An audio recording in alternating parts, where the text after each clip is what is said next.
안녕하세요. 저는 홀로 아버지를 모시며 살고 있는 30대 중반 여자입니다.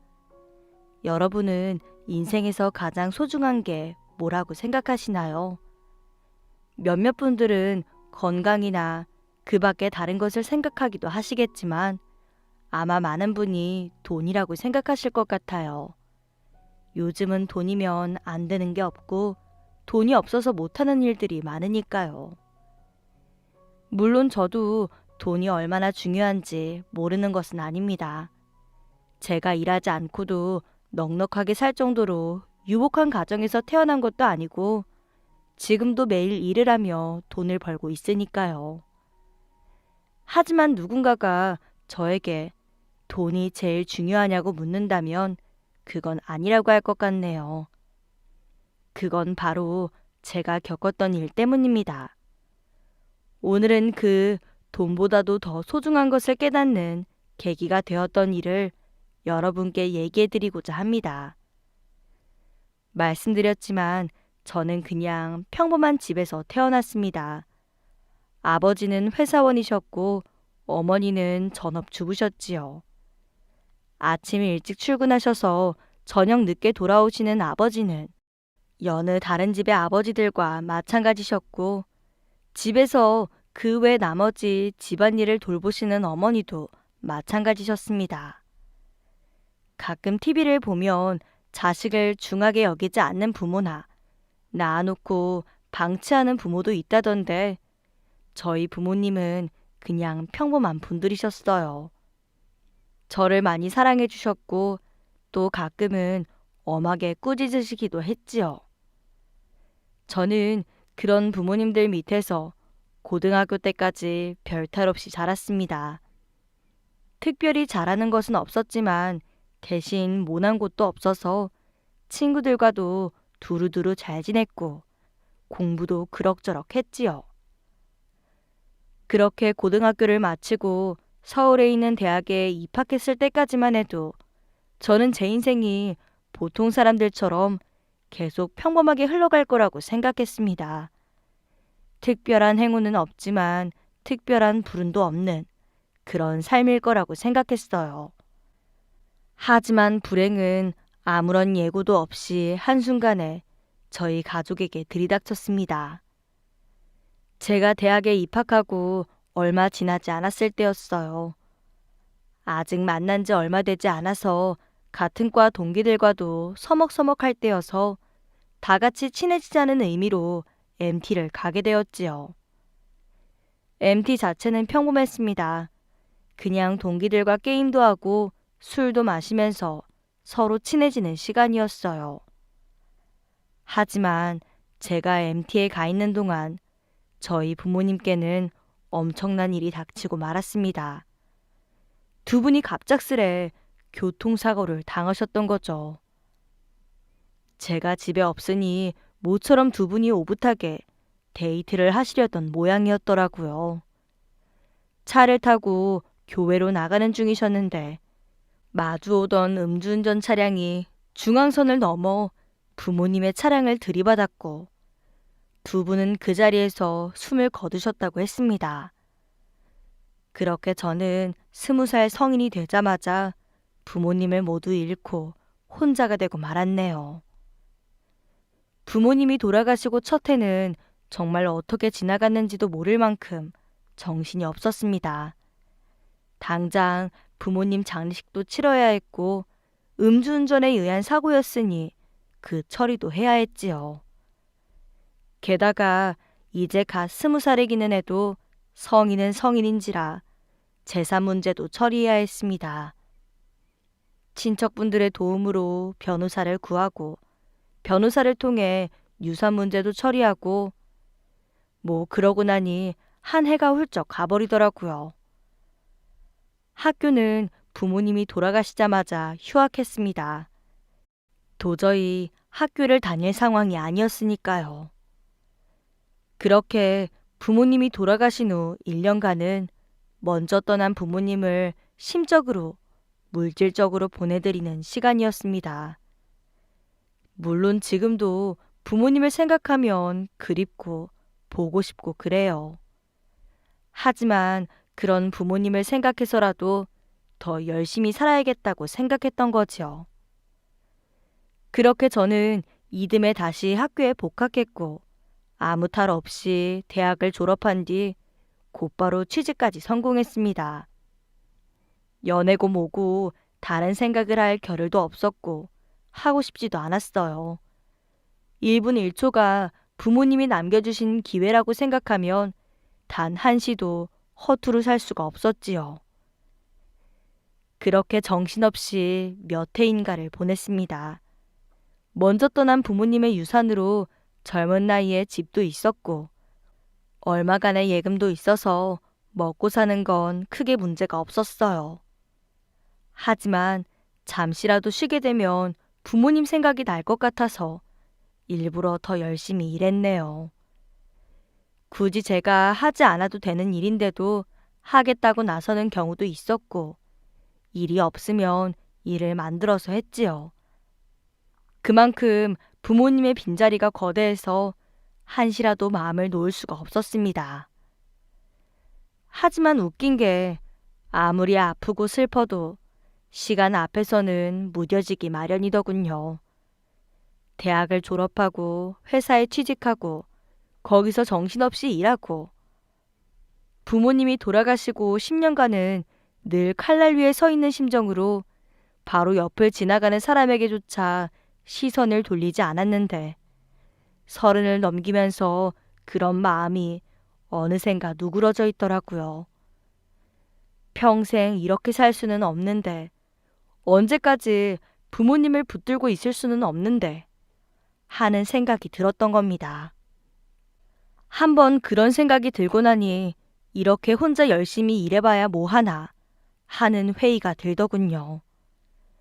물론 뒤도 돌아보지 않고 일한 덕에 회사에서 저의 입지는 꽤나 좋았습니다. 입사 동기들에 비해 월급도 많았고 직급도 하나 높았지요. 하지만 그뿐이었습니다. 제가 무슨 회사에서 대단한 성공을 거두려고 그랬던 것도 아니고 월급 좀 많아봐야 의미 있는 일도 아니었으니까요. 하지만 30을 넘기면서 동기 중 제 짝을 만나 결혼하는 사람들이 하나둘 생기기 시작했습니다. 당연하다면 당연한 일이었는데 저는 너무 놀랐어요. 회사에서만 보는 사이다 보니 그냥 일만 하며 사는 줄 알았는데 다들 알아서 제 짝을 찾았더라고요. 저만 무미건조하게 사는 것 같기도 하고 저 사는 건 평소와 하나도 다르지 않았는데 어느 날 돌아보니 이렇게 살아서는 안 되겠다는 생각이 들었네요. 그렇다고 따로 소개를 부탁하거나 하기는 좀 그렇더라고요. 그 전까지는 소개시켜준다고 해도 거절해왔는데 제 마음 바뀌었다고 그러기는 민망하잖아요. 그런데 마침 그맘때쯤 다른 부서의 부장님 한 분이 소개시켜주고 싶은 남자가 있다는 말씀을 하셨어요. 그래서 기회다 싶어서 넙죽 수락했죠. 그렇게 저는 한 남자를 만나 사랑하게 되었고 결혼까지 하게 되었습니다.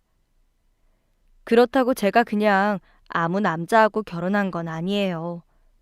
나름대로 이것저것 생각도 했고 첫 만남 이후로도 2년이나 더 만난 후에 결혼했습니다.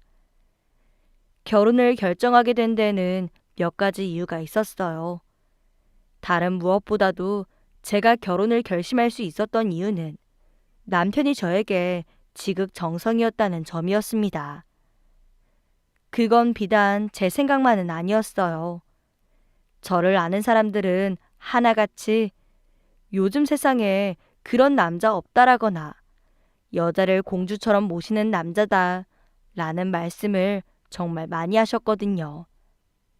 저도 남편이 저를 존중해주고 위해주는 게 좋았고요.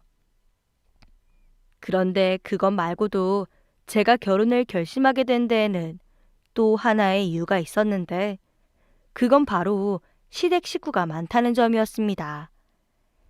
남편은 사남 일녀 중 둘째였는데 위로 형님 한 분이 계셨고 아래로 남동생 둘과 여동생 하나가 있었어요. 그야말로 대가족이었지요. 결혼하기 전 인사를 드리러 갔는데 온 식구가 모여 북적거리는 모습이 참 보기 좋더라고요. 20살 이후로 10년간 홀로 살아온 저로서는 참 부러운 모습이었습니다. 그래서 결혼을 결심하게 된 것도 있어요. 그렇게 남편과 결혼하고 저희 두 사람은 부모님이 물려주신 저희 집에서 신혼생활을 시작했습니다. 무슨 강남에 있는 아파트는 아니었지만 그래도 서울에 집 하나 있다는 게 엄청난 메리트더라고요. 다른 신혼부부들은 대부분 전셋집에서 시작하거나 아니면 서울로 들어오지 못해서 주변에서부터 시작하는데 저희는 시작하면서부터 서울에 있는 아파트에서 시작했고 집 때문에 따로 들어가는 돈도 없었으니까요. 이제는 돌아가셨지만 전부 부모님 덕택이었지요. 그렇게 저희 부부는 다른 신혼부부들보다 훨씬 나은 조건에서 시작했지만 아이는 갖지 않기로 했습니다. 그런데 이 부분에서 의외로 저와 남편의 생각이 일치했어요. 저는 20살 때 부모님을 여의면서 제 자식이 그런 고통을 겪게 하고 싶지 않았어요. 물론 꼭 제가 먼저 어떻게 되리라는 보장이 있는 건 아니지만 어쨌든 저에게 삶은 너무나 고통스러운 것이었고 굳이 새로 아이를 낳아 그 고통을 겪게 하고 싶지 않았습니다. 그런데 그건 남편도 마찬가지였더라고요. 형제가 많은 남편은 어렸을 때부터 정말 치열하게 살았던 모양이었습니다. 먹을 것 하나가 있어도 형제들끼리 양보하기보단 서로 빼앗는 일이 많았고 그 틈바구니에서 자기 몫을 찾느라 엄청 고생했던가 보더라고요. 그러면서 자기는 아이가 그런 경쟁 사회에서 사는 모습을 볼 자신이 없다면서 그냥 지금처럼 단둘이 행복하게 살자고 하더군요. 이에 저도 당연히 좋다고 했고 그렇게 저희는 아이를 포기하게 되었네요. 그래도 아이만 없다 뿐이지 저희 부부는 행복했어요. 집 때문에 나가는 돈이 없고 저희 둘 다 맞벌이인데다가 월급이 적은 편도 아니어서 생활은 넉넉했지요. 또 아이를 낳지 않기로 마음을 먹은 터라 저희 노후를 위한 돈을 모으는 것 말고는 따로 나갈 돈이 없더라고요. 게다가 오로지 저희 둘만 있으니 모든 시간을 오롯이 서로에게 집중할 수 있었고 2년간의 연애 끝에 결혼했지만 사랑이 식지 않을 수 있었네요. 하지만 어느 집이든 결혼 생활에 문제가 없을 수는 없지요. 그리고 그건 저희 집도 마찬가지였어요. 저희 부부 사이에는 아무런 문제가 없었기 때문인지 오히려 문제는 다른 곳에서 생기더군요. 그런데 그게 정말 의외의 부분이었습니다. 그 문제는 바로 시댁 식구들이었네요. 조금 전에도 말씀드렸지만 다복한 시댁 식구들은 제가 남편과 결혼하게 된 이유 중 하나였습니다. 시어머님은 돌아가시고 없지만 대신 남편의 형제 자매들이 많았으니까요. 첫째부터 막내까지 모두 일찍 독립해서 시댁에서 함께 살지는 않았지만 제가 인사드리러 갔을 때는 모두 찾아와 주셨는데 그때까지만 해도 무척 화목해 보이는 집안이었어요. 그런 모습은 결혼 후 첫 해까지만 해도 달라지지 않았지요. 시아버님은 늘 느긋하고 정 많은 성격이셔서 인사드리러 갈 때마다 항상 저를 가장 많이 챙겨주셨고 다른 형제들도 무난한 성격이었어요. 하지만 그런 모습은 그저 허울뿐이었습니다. 얼마 지나지 않아 오남매의 본 모습이 나오기 시작했고 저는 질려버리고 말았으니까요. 시작은 아버님이 계시는 동네에 재개발 열풍이 불면서였습니다. 시아버님은 젊었을 때 장사를 하셨는데 자세한 사정은 모르지만 그럭저럭 잘 버셨던 모양이었어요. 그게 아니라면 오남매를 모두 가르치시기 어려웠을 테니까요. 그래서인지 지금은 다른 재산은 없고 아버님이 사시는 3층짜리 건물이 다였습니다. 시아버님은 3층에서 사셨는데 1, 2층에서 나오는 임대료로 시아버님 한 분은 충분히 생활하실 수 있을 정도였어요. 그렇게 생각하면 시아버님이 모으신 재산이 적다고 할 수는 없겠네요. 그런데 그 동네가 재개발에 들어간다는 소문이 돌기 시작하면서 오남매 불화가 시작되었습니다. 결혼 후 두 번째 맞는 설날, 남편과 함께 시댁에 찾아갔는데 먼저 와 있던 형제들이 한바탕 말싸움을 벌이고 있더라고요. 도대체 너희들이 아버지한테 한 게 뭐가 있냐? 맨날 돈이나 뜯어갔으면 뜯어갔지. 무슨 낯짝으로 유산을 반내만내 하는 거야? 그러는 형은 뭘 얼마나 했다고 장남행세야? 어머니 돌아가신 지 벌써 10년도 넘었는데 그 후로 형이 언제 농담으로라도 아버지 모시겠다는 말 한 적이 있어? 지금까지 내내 모르는 척 해놓고는 무슨. 그건 아버지 불편하실까봐 그런 거지.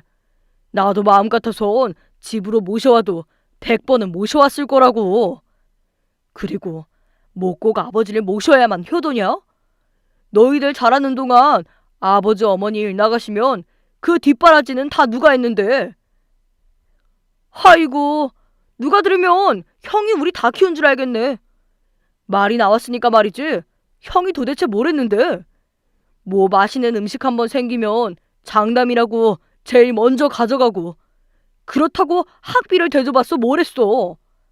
맨날 장남 타령하면서 누릴 것 다 누려놓고 이젠 유산까지 가져가겠다고? 그것만은 절대 안 돼. 형제간에 부모님 유산 문제로 싸우는 경우가 종종 있다는 말을 듣긴 했지만 그건 어디까지나 부자들한테만 해당되는 말인 줄 알았는데 시댁 정도의 살림에서 그런 싸움이 날 거라고는 생각도 못했습니다. 저는 뭐 며느리니 끼어들 명분도 없었고 아버님 유산은 생각해 본 적도 없어서 그냥 부엌에서 요리나 하고 있었지요. 그런데 조금 지나고 보니 어느새 남편까지 끼어들어 말싸움을 하고 있더라고요. 장남인 형이 권리만 누리고 다른 일에는 꽁무니 뺄 때 그 뒤치다꺼리는 다 자기가 했다면서 유산은 자기가 제일 많이 받아야 한다고 난리를 치고 있었습니다. 평소에는 항상 온유하고 느긋한 사람이었는데 그런 모습은 정말 처음 보는 모습이었네요. 그런데 어처구니 없는 건 정작 그런 말싸움에 시아버님은 없었다는 거였어요. 사실 유산이라는 게 미리 물려줄 수도 있지만 보통은 돌아가신 후에나 받게 되는 거잖아요. 하지만 시아버님은 이제 막 70이 넘으셨고 여전히 건강하신데도 형제들은 네가 갔네, 내가 갔네, 유산 가지고 싸움을 하고 있으니 모르긴 몰라도 시아버님의 마음이 안 좋으셨을 것 같더라고요. 그래서 오남매가 말싸움을 하는 동안 저는 간단히 상을 차려서 시아버님이 계신 안방으로 들고 들어갔습니다. 아버님, 출출하실 텐데 이거 좀 드세요. 고맙다, 며느라. 언제 이런 걸 다 했니? 집에서 만들어 온 거랑 시댁에 있는 거예요. 그보다 아버님, 마음이 많이 안 좋으시죠? 제 물음에 시아버님은 긴 한숨을 내쉬셨습니다. 왜 아니겠어요. 형제들 간에 화목해도 모자랄 판에 유산 가지고 싸우고 있으니. 시아버님의 표정에는 근심이 가득하셨습니다. 참, 내가 애들을 잘못 키운 게지. 너는 우리 식구도 아닌데 내가 너 볼 면목이 없구나. 제가 왜 식구가 아니에요. 남편이랑 결혼한 순간부터 전 아버님을 진짜 저희 아버지나 마찬가지라고 생각했는데요. 너무 속상해하지 마세요. 지금은 괜히 재개발이다 뭐다 해서 저러지만 곧 잠잠해질 거예요. 그랬으면 좋겠는데 저 녀석들 평소에 하던 짓이 있으니 영 마음이 놓이질 않는구나. 네? 평소에도 저랬어요? 여태까지 저희 남편은 한 번도 그러지 않았는데. 그게 말이다. 시아버님은 씁쓸한 표정으로 예전에 있었던 일을 얘기해 주셨습니다. 그 얘기를 듣고 있으려니 제 속이 다 답답해지더라고요. 오남매는 겉으로는 화목해 보였지만 돈 문제만 생기면 다들 난리가 나는 모양이었습니다. 10년 전 시어머님이 돌아가실 때는 장례식 때 들어온 부조금 분배 문제로 한바탕 난리가 났었고, 큰아주버님 결혼식 때도 마찬가지였다고 하더라고요.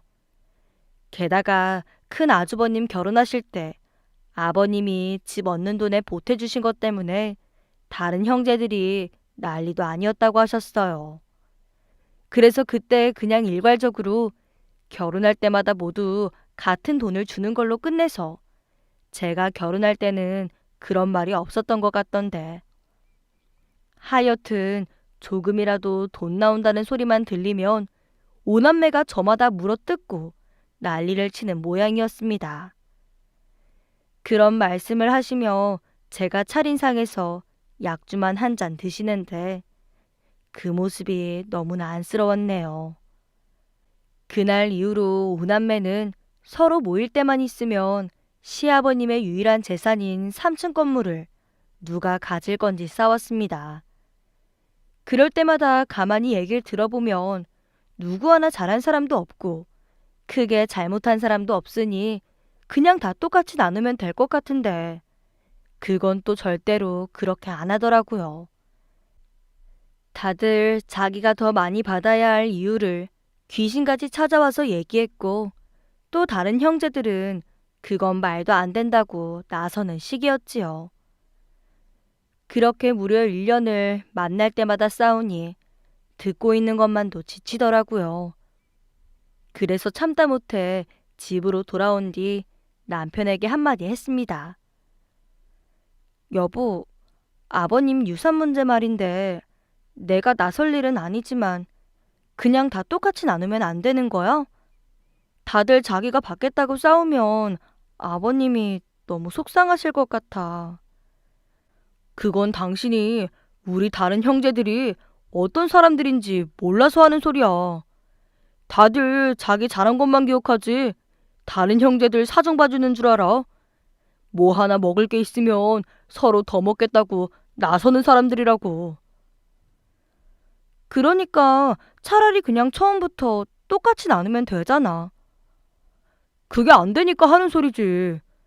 처음부터 그런 약한 소리 하다가는 정작 나눠 가질 땐 다른 형제들이 다 뜯어먹고 제일 적게 갖게 된다고. 그런 일이 어디 한두 번이었는 줄 알아? 남편의 얘기를 들으니 정말 동물의 왕국이 따로 없더군요. 서로 틈만 나면 물고 뜯고 빈틈이 보이면 찌르고 도대체 이 사람들이 정말 친남매가 맞나 싶을 정도였습니다. 처음엔 돈 문제 때문에만 그러는 줄 알았는데 알면 알수록 그것도 아니었어요. 시아버님을 모시는 문제도 그렇고 제사 지내는 문제도 그렇고 서로 조금이라도 더 손해볼 것 같으면 악다구니에 몸싸움도 마다하지 않았습니다. 정말 진절머리가 날 정도였어요. 그러다 기어이 일이 터지고 말았네요. 그렇게 틈만 나면 싸우는 남매들이 왜 꼭 명절 때는 하나도 빠짐없이 모이는지. 그날도 좁은 집에 오남매가 모여 시아버님의 유산 문제로 서로 삿대질까지 해가며 싸웠어요. 그러다가 말이 점점 심해지기 시작하더니 큰아주버님과 셋째 도련님 사이에 몸싸움까지 벌어지고 만 겁니다. 말려야 할 다른 형제들은 되려 각자 편을 갈라 싸움을 부추기고 있었고요. 그야말로 아비규환이었습니다. 시아버님은 그 참담한 광경을 보다 못해 방으로 들어가시고 결국 제가 경찰을 부르고 나서야 남매 간의 싸움이 끝날 수 있었지요. 그런데 그날 시아버님께서 충격을 많이 받으셨던 것 같아요. 남매끼리 싸우는데 뭐라고 말씀도 못하시고 힘없는 어깨를 늘어뜨리며 경찰서로 가는 남매들을 바라보셨거든요. 그날 시아버님의 모습이 마음에 걸렸는데 결국 그날 이후 병이 나셔서 병원에 입원까지 하시고 말았습니다.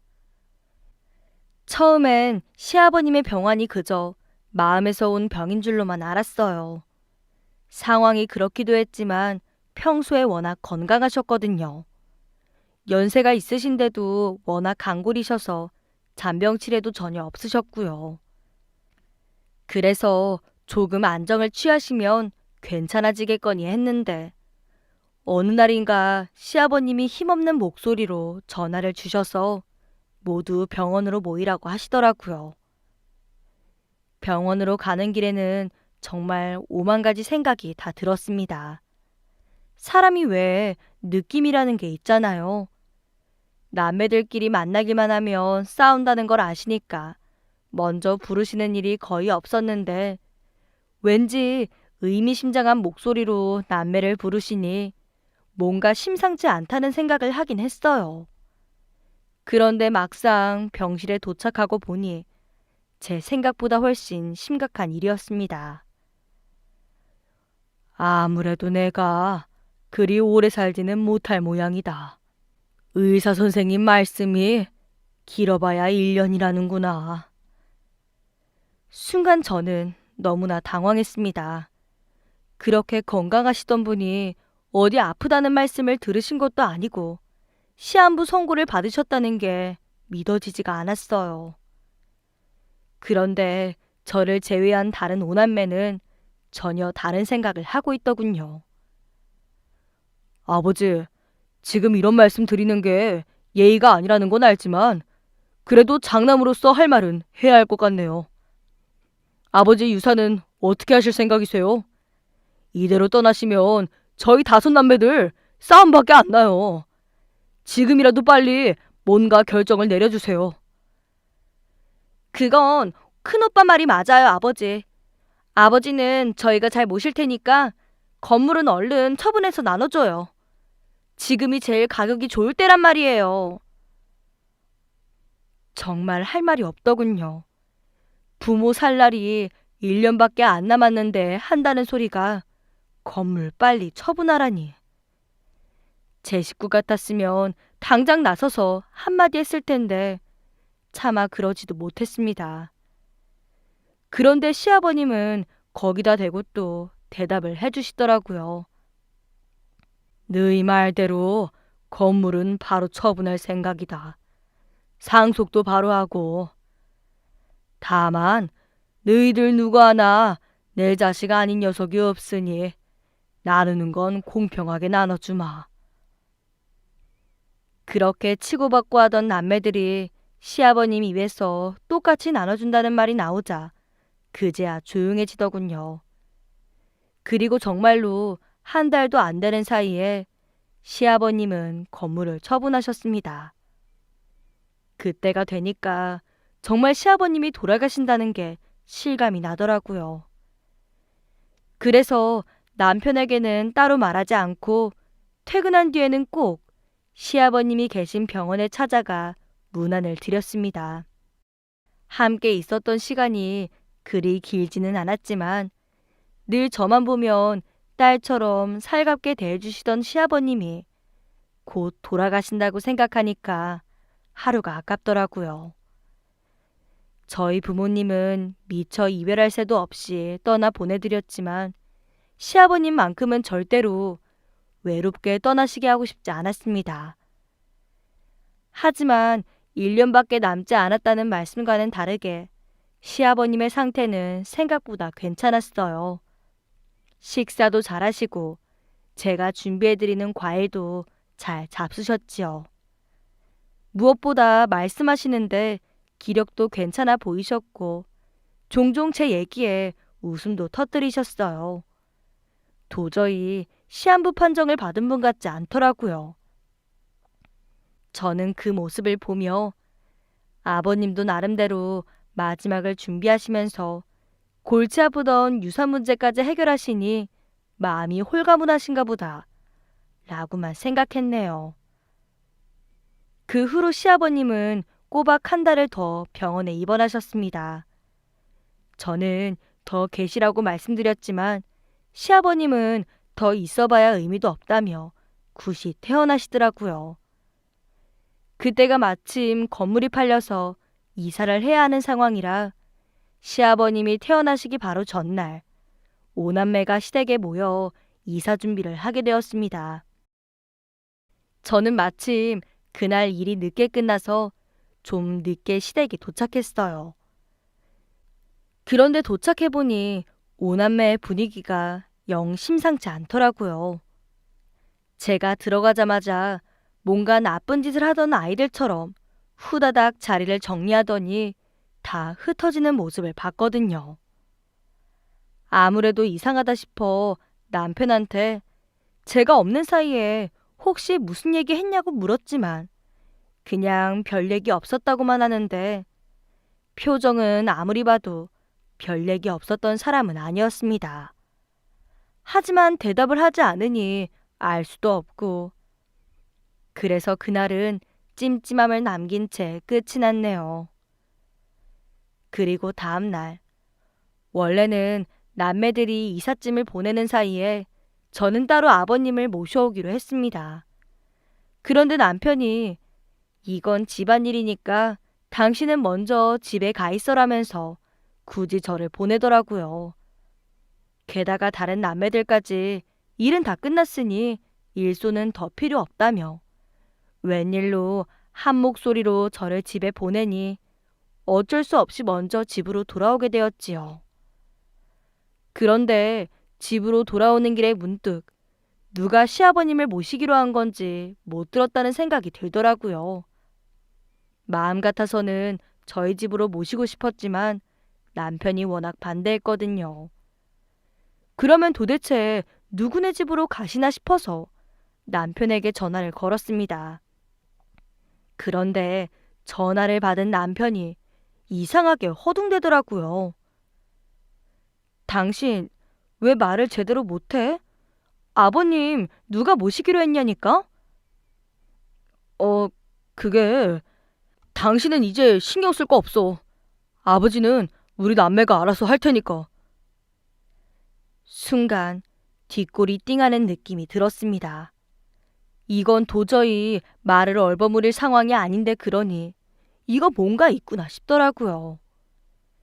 그래서 저는 급하게 차를 돌려 시댁으로 돌아갔습니다.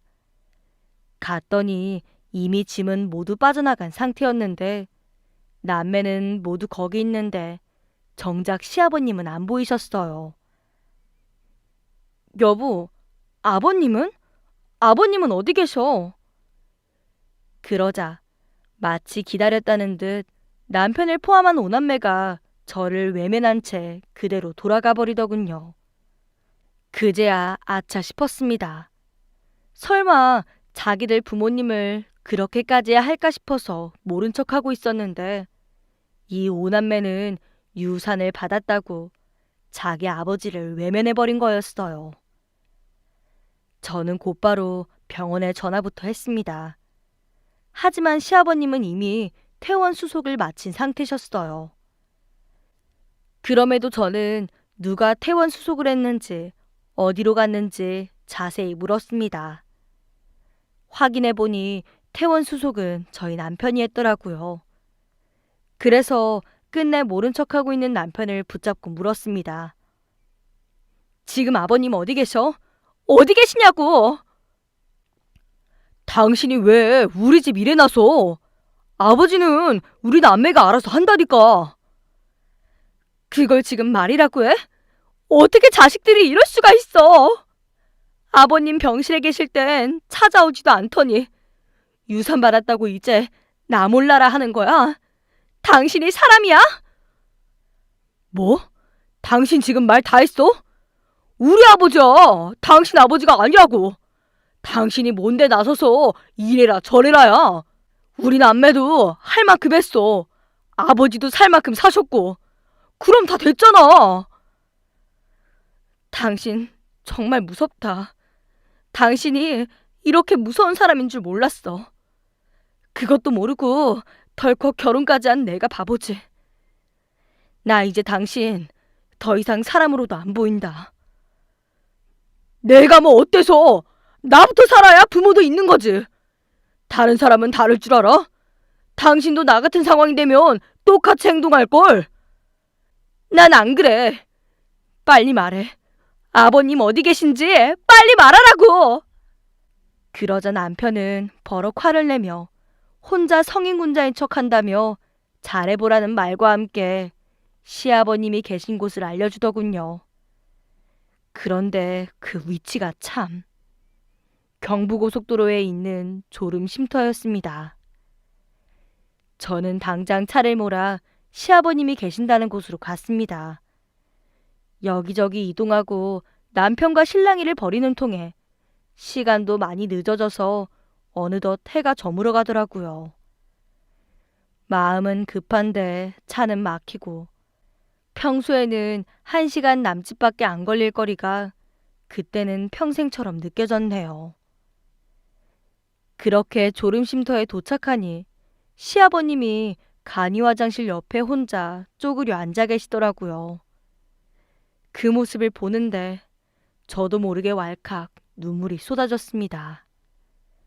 평생 고생하며 키운 자식들에게 버려진 부모의 슬픔을 저는 마주하지 못하겠더라고요.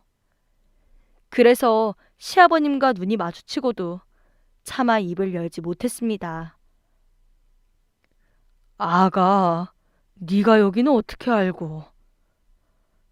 아버님, 죄송해요. 정말 죄송해요. 아니다. 네가 죄송할 게 뭐 있니? 이게 다 자식들 잘못 키운 내 잘못이지. 아버님, 여기서 이러지 마시고 저랑 같이 가세요. 앞으로는 제가 모실게요. 아니다. 나야 살 날도 얼마 안 남았는데 괜한 고생시키고 싶지 않구나. 게다가 거긴 작은 애도 있잖니. 저 이혼할 거예요. 돈 때문에 자기 아버지도 버리는 사람인데 그런 사람하고 어떻게 같이 살아요. 이제 저 혼자니 걱정하지 마시고 같이 가세요. 제발요. 저는 그 후로도 한참을 설득한 후에야 시아버님을 집으로 모셔올 수 있었습니다. 남편도 염치는 없어도 눈치는 있는지 집에 안 들어오더라고요. 그래서 문자로 이혼을 통보했습니다. 어떻게 사람이 달라져도 그렇게 달라질 수 있는지. 전에는 저 없으면 죽을 것처럼 굴던 남편이었는데 이제는 돈이 생겨서 배짱도 생겼는지 알겠다고 단답형으로 문자를 보내더군요.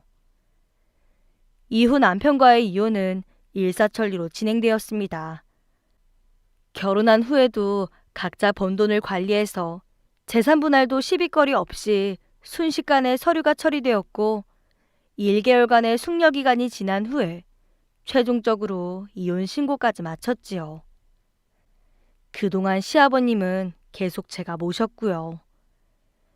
1개월이 넘는 시간 동안 다른 남매한테서는 정말 단 한 번도 연락이 안 오더군요. 그렇게 이혼 절차가 마무리되자 나름 홀가분해졌습니다. 시아버님은 이제는 며느리도 아닌데 얹혀 살기 미안하시다며 제 눈치를 보셨어요. 하지만 저는 눈치 보지 마시고 그냥 딸네 집이다 생각하시라고 말씀드렸지요. 그리고 우울하실까봐 주말에는 함께 밖에 나가 바람도 쐬어드렸습니다. 그렇게 한 달쯤이 더 지나자 차츰 시아버지도 저를 받아들여 주셨네요. 그러던 어느 날이었습니다. 퇴근하고 집에 돌아왔는데 시아버님이 하실 말씀이 있으시다고 하면서 저를 식탁으로 부르시더군요. 새아가, 이거 받아라. 네? 이게 뭔가요? 시아버님이 건네신 것은 통장과 도장이었습니다. 저는 난데없이 웬 통장인가 싶어 시아버님을 쳐다봤는데 시아버님은 대답 대신 열어보라며 눈짓을 하시더라고요. 그래서 긴가민가 하면서 통장을 확인했는데 4억이요? 아버님, 이게 갑자기 웬 돈이에요? 그러자 시아버님이 담담한 말투로 제가 몰랐던 이야기를 털어놓으셨습니다. 사실 내가 가진 재산은 그 3층 건물 말고도 예금이 더 있었다. 따로 얘기하지 않았으니 자식놈들은 모르는 돈이었지. 그런데 너도 알다시피 그놈들 내 재산만 노리고 있었잖니. 그래서 어떻게 하나 보자 싶어서 의사와 짜고 시한부인 척 했던 거란다. 그랬는데 너도 봤다시피 그놈들은 날 부모로 보질 않았어. 그저 돈으로만 봤지. 그럼 아버님 건강은 괜찮으신 거예요? 아이 그럼 내가 얼마나 건강한데. 앞으로 10년은 더 살 거란다. 그럼 이 돈은 아버님이 쓰셔야지. 왜 절 주세요? 저 돈 안 부족해요. 나 먹고 살 만큼은 남겨뒀으니 걱정할 것 없다. 그 돈은 그냥 너한테 주는 거야. 하지만 괜찮다. 난 오히려 내 친자식들보다 네가 더 내 자식 같구나. 그러니까 부담 갖지 말고 받거라. 그 후로도 저는 극구 사양했지만 시아버님은 심지어 제가 안 받으면 버리겠다고까지 하시는 통에 더는 거절할 수 없었습니다. 그리고 시아버님은 더 부담 주기 싫으시다면서 정말로 따로 집을 구해서 나가셨어요. 남매들 몰래 모아둔 재산이 얼마셨는지 시골 단독주택을 구입하시고 그 근처에 텃밭까지 구하셨더라고요. 그렇게 시아버님은 저희 집에서 떠나셨지만 그 후로도 주말마다 찾아가서 맛있는 것도 해드리고 하룻밤 자고 옵니다. 한번 남편한테 학을 대고 났더니 다시 남자를 만나고 싶은 생각도 없고 주말에 혼자 집에 있어봐야 허전하기만 한데 시아버님 댁에 가면 포근하고 즐거우니까요. 그렇게 시아버님께 예금을 받은 후 한 1년쯤 뒤엔가 전 남편에게서 전화가 온 적이 있었습니다. 어떻게 알았는지 제가 돈을 받은 걸 알고 전화했더라고요. 지금 아버지 어디 계시냐며 당장 시아버님 계신 곳을 알려달라고 난리를 쳤습니다. 하지만 저는 대답하지 않았어요. 어떻게 자식이라는 사람이 이혼한 전 아내에게 자기 아버지 계신 곳을 묻냐면서 이를 이 지경으로 만든 건 당신들 오남매니 알아서들 하시라고 끊었습니다. 정말 염치도 없는 사람들이지요. 그런 일을 겪고 난 이후로 저는 삶에서 중요한 것이 무엇인지 다시 한번 생각하게 되었습니다. 돈이요? 없으면 답답하고 불편하긴 하지만 많다고 행복한 것도 아니죠. 무엇보다 그 돈 때문에 부모 형제 다 버리고 나면 삶에서 뭐가 남을까요? 그걸 깨닫고 나니 전에는 무심하게 지나쳤던 주변 사람들이 좀 더 소중하게 느껴지고 무엇보다 주말마다 찾아뵙는 시아버님이 더욱 소중하게 느껴집니다. 모쪼록 여러분들도 돈보다 사람을 얻으시길 바랄게요. 감사합니다. 안녕하세요. 미용 일을 10년째 하고 있는 30대 여성입니다. 요즘 날씨가 참 따사롭죠? 길을 걷다 보면 파릇파릇한 싹과 피어있는 꽃도 제법 눈에 띕니다. 그런데 전 노란 개나리 꽃이 필 때면 괜스레 울적해지곤 합니다. 따뜻한 봄이 오면 기분이 좋아야지 왜 울적하냐고요? 그 이유는요. 절 많이 아껴주고 사랑을 주셨던 시아버지께서 개나리가 흐드러지게 필 때쯤 돌아가시고 말았거든요. 그래서 제 눈에 피어있는 개나리 꽃이 보이면 괜스레 마음이 싱숭생숭해지곤 합니다. 참 다정하고 사랑 넘치던 분이셨는데 허망하게 세상을 뜨고 마셨죠. 시아버지와 오랜 시간을 함께한 건 아니었지만 그간 추억이 많이 쌓여서 아직도 마음이 좀 힘듭니다. 그런데 오늘 여러분들에게 제가 들려드릴 이야기는 시아버님에 관한 것이 아니고요. 바로 시어머님에 관한 사연이에요. 이런 낯 부끄러운 이야기를 공개하는 것이 잘하는 일인지는 모르겠지만 누군가에게 말이라도 해야 꽉 막힌 제 속이 좀 풀릴 것 같아서 용기를 내봅니다. 남편은 원래 오랫동안 제 손으로 머리를 해준 단골 손님이었어요. 제 솜씨가 자기한테 딱 맞는다며 늘 제게만 머리를 맡겼죠. 제가 다른 숍으로 이직을 했는데도 당시 남편은 제가 있는 곳까지 쫓아왔을 정도였습니다. 나중에 알게 된 사실이지만 그 사람은 머리를 자르는 것보단 제가 마음에 들어서 그랬던 거였대요. 남편의 마음을 알고 나서는 좀 어색했긴 했지만 기분은 좋았어요. 손님으로 오랫동안 봐온 남편에 대해선 어느 정도 알고 있었거든요. 수수하지만 사람이 진정성이 있고 흔히들 말하는 사자가 들어가는 직업은 아니었지만 성실하고 듬직한 모습이 마음에 들었습니다. 우리는 그렇게 연인이 되었고 마침내 결혼에 꼴이 날 수 있었죠. 하지만 결혼 생활이라는 게 생각처럼 쉬운 게 아니더군요.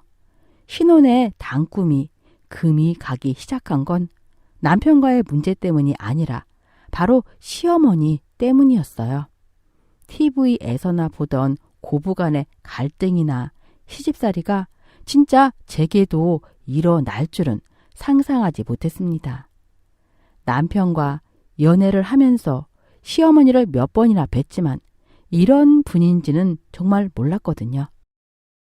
예, 소영아, 냉장고가 이게 뭐니?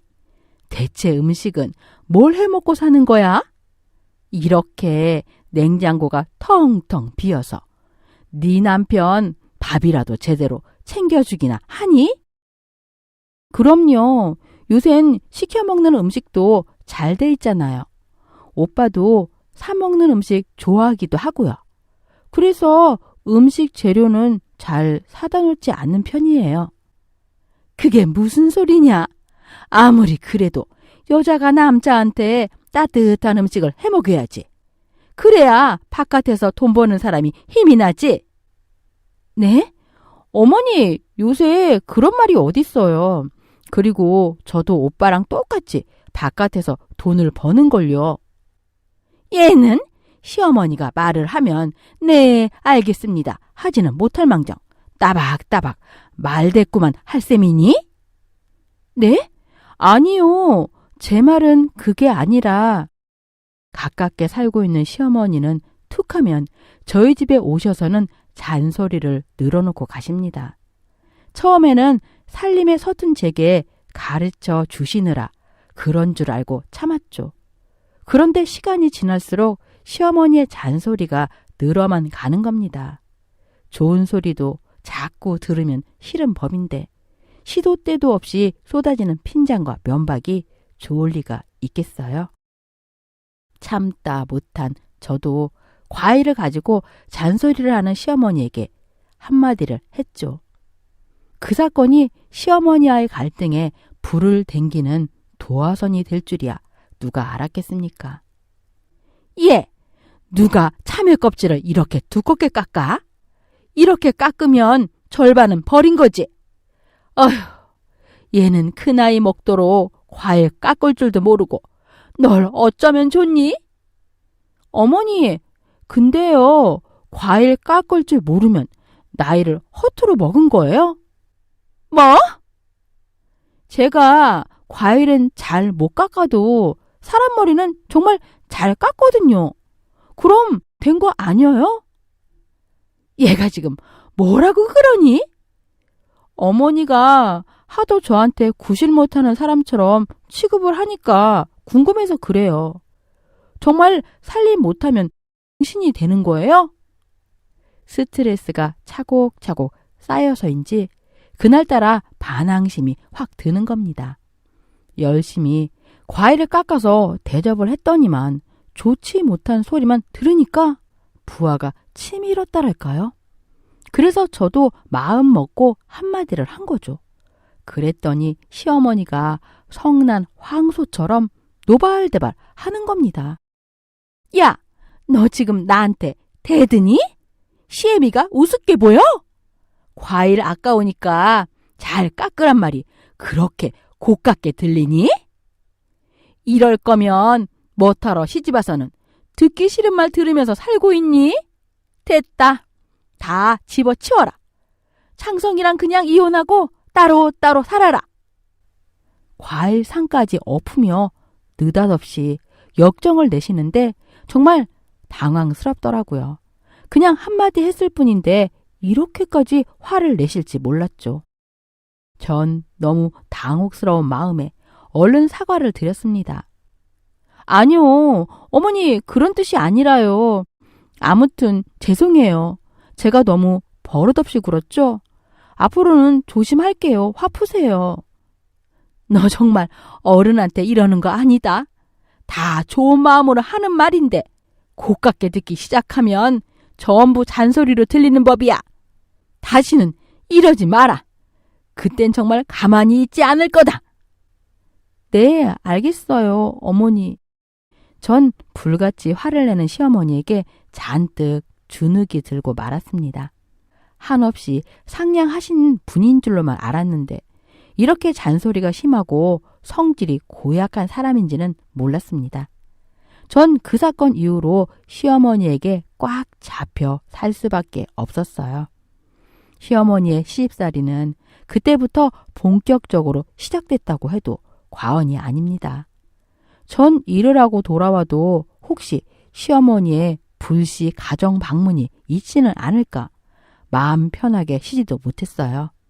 시어머니는 그렇잖아도 저의 서툰 살림 솜씨를 종갓집 며느리 수준으로 해내길 바랬고요. 남편 모시기를 양반집 대감님처럼 떠받들기를 원했습니다. 그런 시간이 계속 되니까 제가 받는 스트레스가 너무 심한 겁니다. 제 직업이 미용사인데도 머리통에 500원짜리 동전만한 원형 탈모가 몇 개나 생겼을 정도니까요. 속상한 마음에 남편에게도 말을 해봤죠. 그럼 남편은 마치 제 일이 아닌 것처럼 반응을 합니다. 엄마가 우리 잘 살라고 걱정돼서 그러는 거지 뭐. 너무 예민하게 받아들이지 마. 오빠, 어머니 몰라서 그래? 내가 조금만 실수하면 화를 내시는데 어떻게 예민하게 받아들이지 않을 수가 있어? 우리 엄마가 목소리가 커서 그렇지 그게 화를 내는 게 아니라니까. 나 어렸을 적에도 엄마는 항상 소리치듯이 말했어. 네가 오해하는 거라니까. 아무리 제가 목소리 큰 거랑 감정 담아서 화를 내는 거랑 구분하지 못할까요? 하지만 남편은 그저 제가 민감하게 반응한다는 식이었죠. 차라리 벽에다 대고 말을 하는 게 더 속이 편할지도 모르겠습니다. 어디 가서 하소연할 데도 없고 시어머니의 간섭은 점점 심해져만 갔죠. 그리고 시어머니는 제 직장 생활까지 침범하기 시작했습니다. 아니, 어머니가 여긴 어쩐 일이세요? 어쩐 일이긴 근처에 일이 있어서 왔다가 한번 들러봤지. 여기가 네가 일하는 미용실이구나. 제법 규모도 크고 분위기도 괜찮구나. 아, 네. 그런데 어머니, 제가 좀 바빠서요. 어휴, 알았어. 나도 머리 한번 하고 갈 거야. 얘는 무슨 시어머니만 보면 경기를 일으키고 그러니? 아니, 그게 아니고요. 어머니가 다니는 미용실이 뻔히 있는 걸 아는데 굳이 며느리가 일하는 곳에 찾아오셨다는 사실이 숨이 턱 막히더라고요. 그래요. 어쩌다 한번 그럴 수 있죠. 그냥 그렇게 생각하고 넘기려는데 제 불안은 현실로 나타나기 시작했습니다. 예, 소영아. 너 오늘 예약 손님 맞니? 머리 펌어를 좀 하려는데 저번에 보니까 너희 미용실 괜찮더라? 네? 아, 그런데요, 어머니. 전 오늘 손님이 꽉 차 있어서요. 그래? 그럼 다른 선생님한테 하지 뭐. 알았다. 아무튼 이따 미용실로 갈 테니까 퇴근할 때 함께 가면 되겠구나? 아, 네. 시어머니는 머리를 하겠다는 핑계로 제가 일하는 미용실에 한 달에 2~3번은 꼭 들르셨어요. 이러니 제가 불편할 수밖에요. 주변 동료들이 뒤에서 수근거리는 소리가 귓가에 들리는 것만 같았습니다. 시어머니의 시선이 직장까지 미치니까 전 사방이 꽉 막힌 감옥에 갇혀있는 기분이었죠. 예, 내가 좀 보니까 너 치마가 너무 짧더라. 네가 미용사지 접대부니? 미용을 하는데 왜 옷을 그렇게 야하게 입는 거야? 네? 아니에요, 어머니. 일부러 야하게 입는 게 아니라 평소에도 그렇게 잘 입어요. 또? 그럼 내가 똑똑히 봤는데 뭘 그래?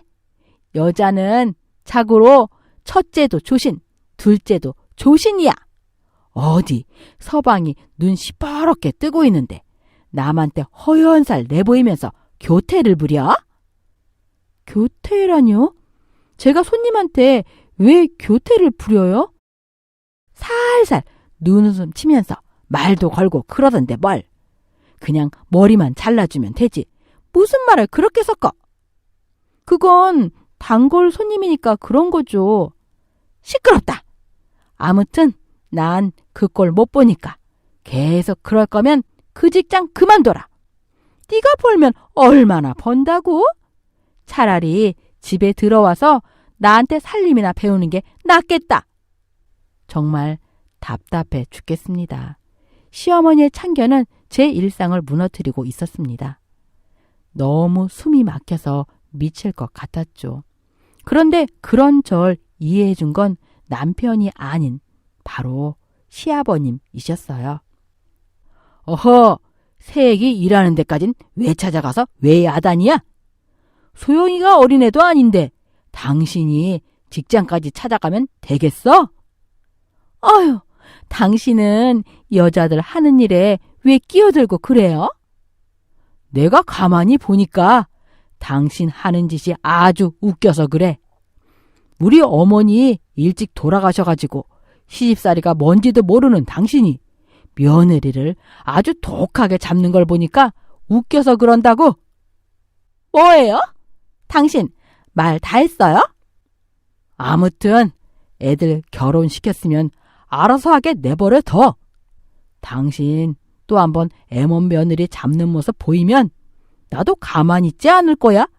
알겠어? 아휴, 이 사람이 정말. 시아버님은 항상 제 편이었습니다. 시어머니의 행동이 도가 지나치면 아버님이 손수 나섰고 남편한테도 내처 잘 챙기라며 엄포를 놓기도 하셨죠. 그리고 틈틈이 따뜻한 말로 제 상처도 많이 위로해 주셨습니다. 소영아, 너 못된 시엄마 때문에 고생이 많지? 네? 아니에요, 아버님. 저 사람이 젊었을 적엔 안 그랬는데 나이 먹고는 심보가 아주 고약해졌어. 내가 저 여자 착한 거 딱 하나 보고 결혼을 결심했거든. 나도 저 사람이 왜 저러는지 모르겠다. 하지만 소영아, 내가 든든한 백이 돼줄 테니까 걱정하지 말거라. 시아버님은 마치 친정 아버지처럼 절 대해줬습니다. 아마 아버님이 계시지 않았다면 더 많이 힘들었을 겁니다. 아버님 말처럼 그래도 제겐 든든한 백이 있었으니까요. 시아버님의 편에 남편도 은근히 질투를 하는 거 있죠. 어?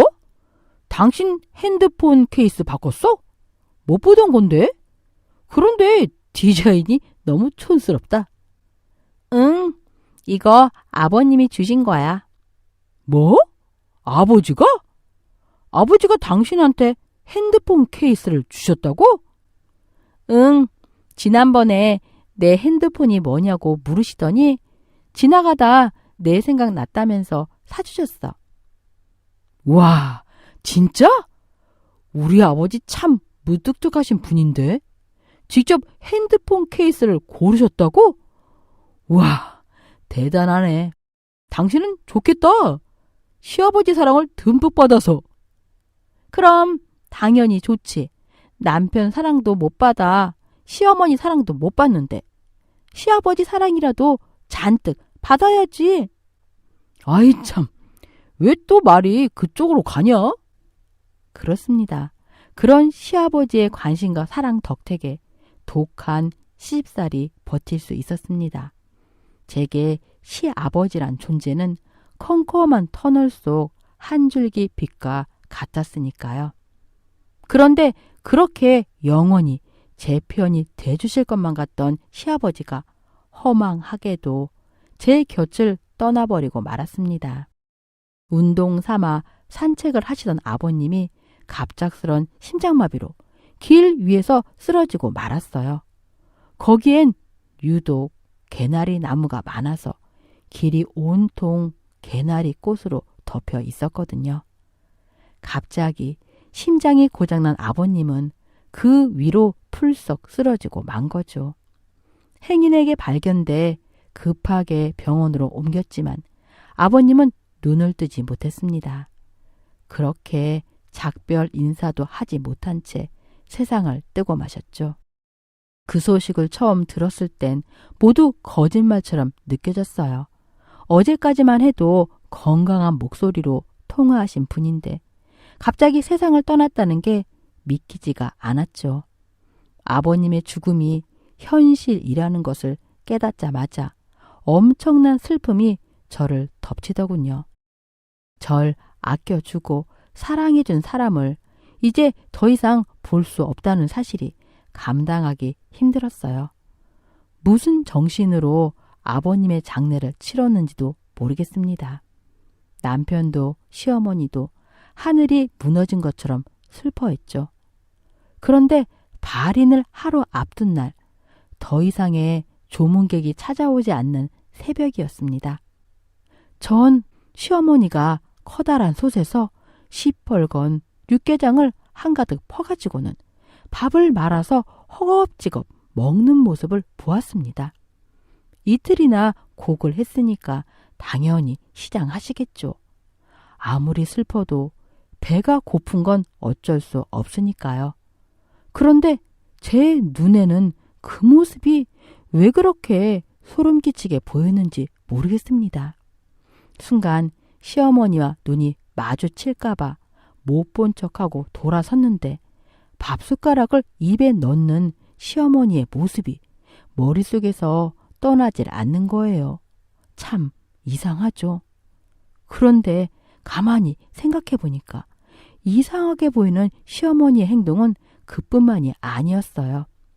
조문객의 문상을 받으며 펑펑 우시다가도 손님이 뜸할 때쯤이면 거울을 보며 한창 화장에 몰두하기도 했고요. 틈틈이 핸드폰을 들여다보며 들릴 듯 말 듯한 혼잣말로 무슨 종목이 올랐네 내렸네 중얼거린 말도 떠올랐습니다. 전 시어머니가 진짜로 슬픈 게 아니라는 걸 확신했죠. 솔직히 남편 장례식장에서 주식 확인할 정신이 어디 있습니까? 그 사실이 참 서글프더라고요. 아무리 시아버지가 무뚝뚝한 사람이라도 평생을 함께한 남편인데 억지 눈물을 짜낸다는 게 말입니다. 하지만 전 입을 꾹 다물고 있었어요. 두 분 사이에 애정이 없다는 걸 가지고 제가 왈가왈부할 수 있는 문제는 아니니까요. 그래서 더 눈물이 쏟아졌나 봅니다. 아버님의 쓸쓸한 인생이 너무 불쌍했어요. 그런 아버님을 비좁은 납골 땅에 두고 돌아오는 발걸음이 얼마나 무겁던지요. 그렇게 장례를 마치고 겨우 마음을 추스리고 있는데 시어머니가 엉뚱한 말을 제게 하는 게 아니겠어요? 소영아, 너 이제 어쩌니? 네? 뭘요?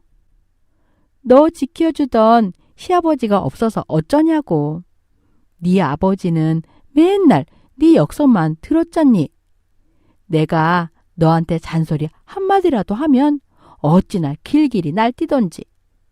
내가 그 양반 무서워서 네 얼굴 한번 제대로 쳐다보지도 못하겠더라. 암튼 이제 그런 시아버지는 없으니까 잘 하자. 응? 시어머니 입에서 나온 말은 너무나 충격적이었습니다. 시아버지의 죽음이 마치 알턴 이가 빠진 것처럼 말씀을 하는데 정말 제 귀를 의심했다니까요. 전 도저히 참을 수가 없었습니다. 이젠 시어머니고 뭐고 눈에 뵈는 게 없었죠. 아니 어머님, 지금 그게 무슨 말씀이세요? 어머님은 아버님이 돌아가신 게 시원하세요? 왜 그렇게 남처럼 말씀을 하세요? 뭐? 시원해? 야, 평생 같이 산 남편이 죽었는데 내가 시원하겠니? 내가 정말 시원해 보여? 무슨 그런 독살스런 말을 해? 지금 거울 앞에 가서 어머니 표정 좀 보세요. 누구보다 속 시원한 사람처럼 보인다고요. 너 정말 말 다 했니? 지금 제일 슬픈 사람이 누군데 이래?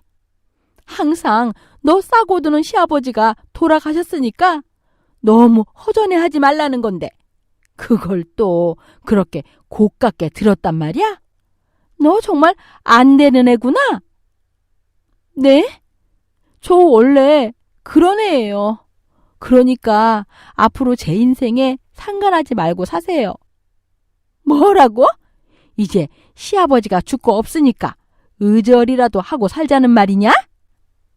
네, 전 그래도 상관없어요. 이제 어머니랑 더 이상 엮이고 싶지 않다고요. 제가 돌았나 정말? 솔직히 있는 정 없는 정 다 떨어지더라고요. 남편과 헤어지더라도 이런 사람을 시어머니라고 생각하고 싶진 않았습니다. 남편은 그런 저와 시어머니를 겨우 뜯어 말려서 절 집으로 데리고 갔습니다. 전 남편에게 단호하게 말을 했습니다. 오빠, 나 다시는 어머니 얼굴 보고 싶지 않아. 그러니까 이제 나한테 강요하지 마. 이런 내가 싫다면 이혼해줄게. 소영아, 네가 엄마 때문에 스트레스 받는 건 알겠는데 아무리 그래도 아버지 돌아가신 지 얼마 되지도 않았는데 이러면 안 되는 거잖아. 네가 조금만 참아주면 안 되겠어? 그동안 참았으면 된 거 아니야? 그리고 오빠가 언제 내 스트레스 이해해 준 적이나 있어? 그러니까 그런 소리 하려거든 그냥 오빠 엄마랑 살아. 난 상관없으니까. 소영아! 남편에게 확실하게 못을 받고 전 그 뒤로 시어머니를 보지 않았습니다. 중간에 낀 남편이 몇 번 중재를 하려고 하긴 했는데 전 다시는 시어머니와 상종하지 않을 거라고 다짐을 했죠. 그렇게 1년 동안이나 시어머니와 상관없는 사람처럼 지냈어요. 그러던 어느 날 시어머니가 불쑥 저희 집에 찾아왔더라고요. 남편은 미리 알고 있던 눈치였고요. 시어머니가 겸연쩍은 표정으로 제게 이렇게 말을 하는 겁니다. 하여간 네 고집도 알아줘야겠구나. 아무리 우리 사이가 좋지 않다고 해도 어떻게 1년이나 연락을 끊고 지내니? 그런 말씀 하시려고 여기까지 오셨어요? 이번 주말이 네 아버지 첫 제사인 건 알고 있지? 돌아가신 양반 생각해서라도 우리가 계속 이렇게 지내면 안 될 것 같다는 생각이 들더구나. 내가 정식으로 사과를 하마. 그간 이 못난 시애미가 너한테 상처를 많이 준 것 같아. 내가 잘못했으니까 이제 그만하자. 장성이도 중간에서 얼마나 곤란하겠니? 시어머니가 뜻밖의 사과를 하는 겁니다. 그 말 한마디에 미운 감정이 모두 사라진 건 아니었지만 꼿꼿한 시어머니가 그렇게 나온 건 정말 의외라는 생각이 들었죠. 그 양반이 널 얼마나 아끼고 좋아했니? 제사 때 네가 보이지 않으면 얼마나 서운해하겠어. 자고로 돌아가신 분에게 한을 남기면 못 쓰는 법이야. 그래서 내가 일부러 너 찾아온 거다.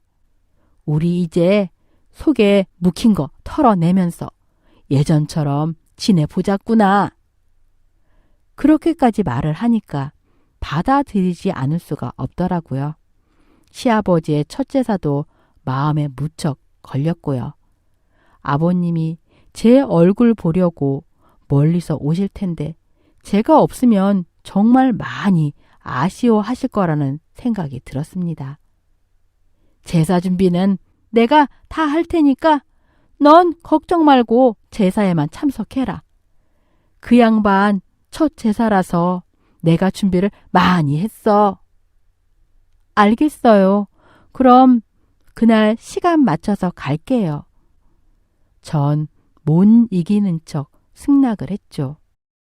그런데 제사를 이틀 앞두고 시어머니한테서 전화가 오더라고요. 예, 소영아, 일을 어쩌니? 왜요? 무슨 일 있어요? 아휴, 내가 지하철 계단에서 넘어졌지 뭐냐. 그래서 팔이 부러져 버렸는데 지금 깁스를 하고 있어서 음식 준비하기가 영 힘이 들어. 네가 좀 도와줄 수 있겠니?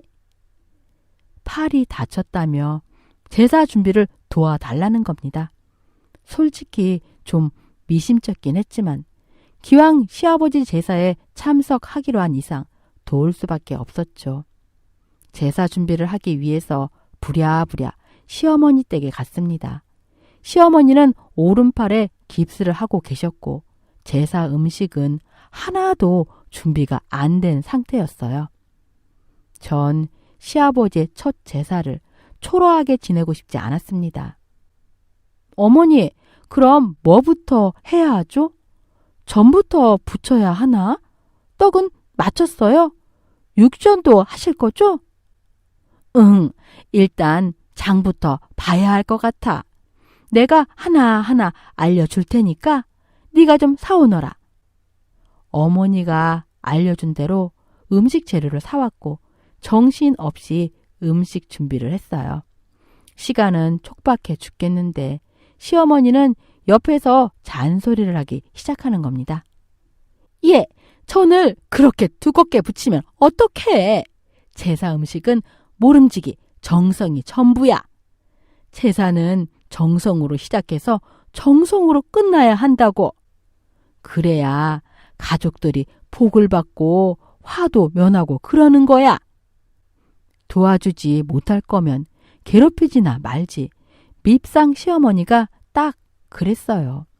속에서 부글부글 끓는데 시아버지 얼굴 생각하면서 어금니를 꽉 깨물었답니다.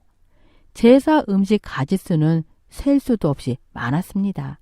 시어머니는 아버님이 좋아하던 음식을 모조리 올려야 한다고 주장했죠. 솔직히 제사상에는 어울리지 않는 음식도 많았는데 시어머니는 그 양반이 이것 참 좋아했는데 저것 참 찾았었는데 라며 눈물까지 글썽이더라고요. 그 많은 걸 저 혼자 준비를 하려다 보니까 얼마나 바빴겠습니까?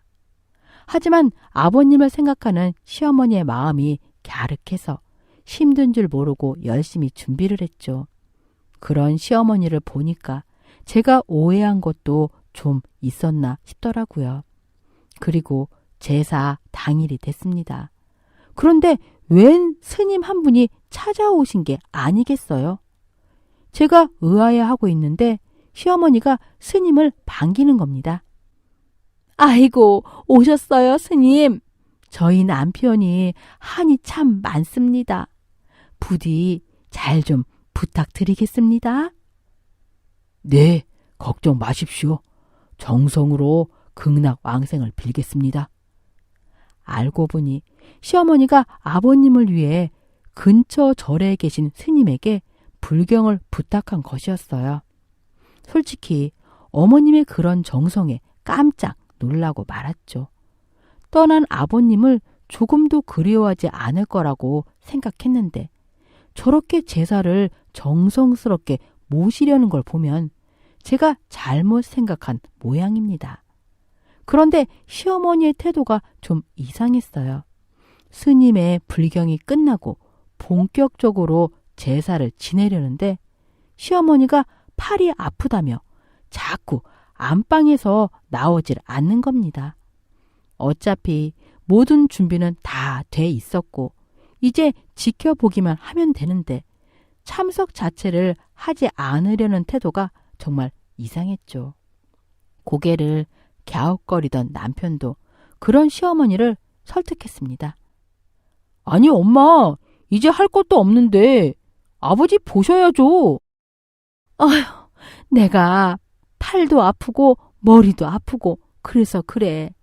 그냥 너희들끼리 절하고 아버지 잘 모셔.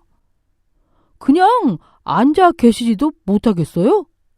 그렇다니까. 난 상관 말고 어서 제사 모시라니까. 정성껏 해야 한다. 정성이 빠지면 못 써. 알았지? 대체 왜 저러시는지 영문을 모르겠더라고요. 그렇게 정성껏 제사를 준비하라고 성하시더니만 막상 제사엔 참석하지 않으려는 태도에 화도 났습니다. 전 속으로 그러면 그렇지 오늘이 정말 마지막이다 라고 생각하며 이를 갈면서 제사를 지냈어요. 그런데 상 위에 올려진 시아버지의 사진이 참 슬퍼 보이더라고요. 더 오래 사시지, 더 오래 제 곁에 있으면서 사랑도 주시고 제 애교도 받아주시지. 서글픈 생각에 마음이 참 아팠습니다. 제사가 전부 다 끝나고 나서야 시어머니는 안방에서 나오더라고요. 다 끝난 거지? 대충 정리됐으면 어서 돌아가서 쉬어라. 수고 많았다. 뭐지 싶더라고요. 제사는 정성이라며 호들갑을 떨던 당사자가 제사가 끝나자마자 돌변하는 게 정말 이상했습니다. 그리고 전 그 이유를 비로소 알게 됐습니다. 저와 남편은 시어머니에게 등 떠밀려 집으로 돌아갔습니다. 한참 차를 달려서 집으로 향하고 있는데 배터리가 방전된 제 핸드폰을 두고 온 곳이 딱 생각난 거예요. 작은 방에 충전 중이었는데 까맣게 잊고 나온 거였죠. 오빠, 차 돌려야겠어. 어머니 집에 핸드폰 두고 왔어. 아, 그래? 벌써 꽤 왔는데? 그냥 엄마한테 택배로 보내달라고 할까? 안 돼. 나 핸드폰 없이는 일도 못한단 말이야. 그냥 가지고 갈래. 알았어, 그럼. 남편은 다시 시댁으로 차를 돌렸습니다. 전 시댁에 도착하자마자 남편을 차에 두고 얼른 올라갔죠. 그런데 이상하게 현관문이 잘 닫혀있지 않고 반쯤 열려 있는 겁니다. 좀 이상한 낌새에 조용히 들어가 보니까 현관에 하얀 소금이 잔뜩 뿌려져 있지 않겠어요? 그리고 아무렇게나 벗어진 남자 구두 한 켤레도 보였죠. 대체 이 늦은 밤에 누가 찾아온 걸까요? 전 발소리를 죽이고 불빛이 새어나오는 안방에 다가갔습니다. 시어머니가 웬 남자와 대화를 하는 소리가 방문 너머로 들려오더군요. 제사를 치르고 나니까 이제 좀 마음이 놓여. 그 양반이 한을 좀 풀었어야 할 텐데. 으이그, 자긴 그 미신이 문제야. 죽은 사람이 뭘 어쩐다고. 자기가 뭘 알아. 내가 그 양반 한 품지 말라고 이 제사에 돈을 얼마나 썼는데. 스님이 불경 한번 외워주는데 얼마인 줄이나 알아? 자기요? 분명 시어머니는 그 남자에게 자기라고 했습니다. 전 막힌 기가 트이는 것 같았습니다. 왜 여자의 직감이라는 게 있잖아요. 전 대번에 뭔가 잘못됐다는 걸 알아챘습니다. 그래서 작은 방에 있는 핸드폰을 가져다가 녹음 버튼을 누르고 시어머니의 대화를 녹음하기 시작했죠.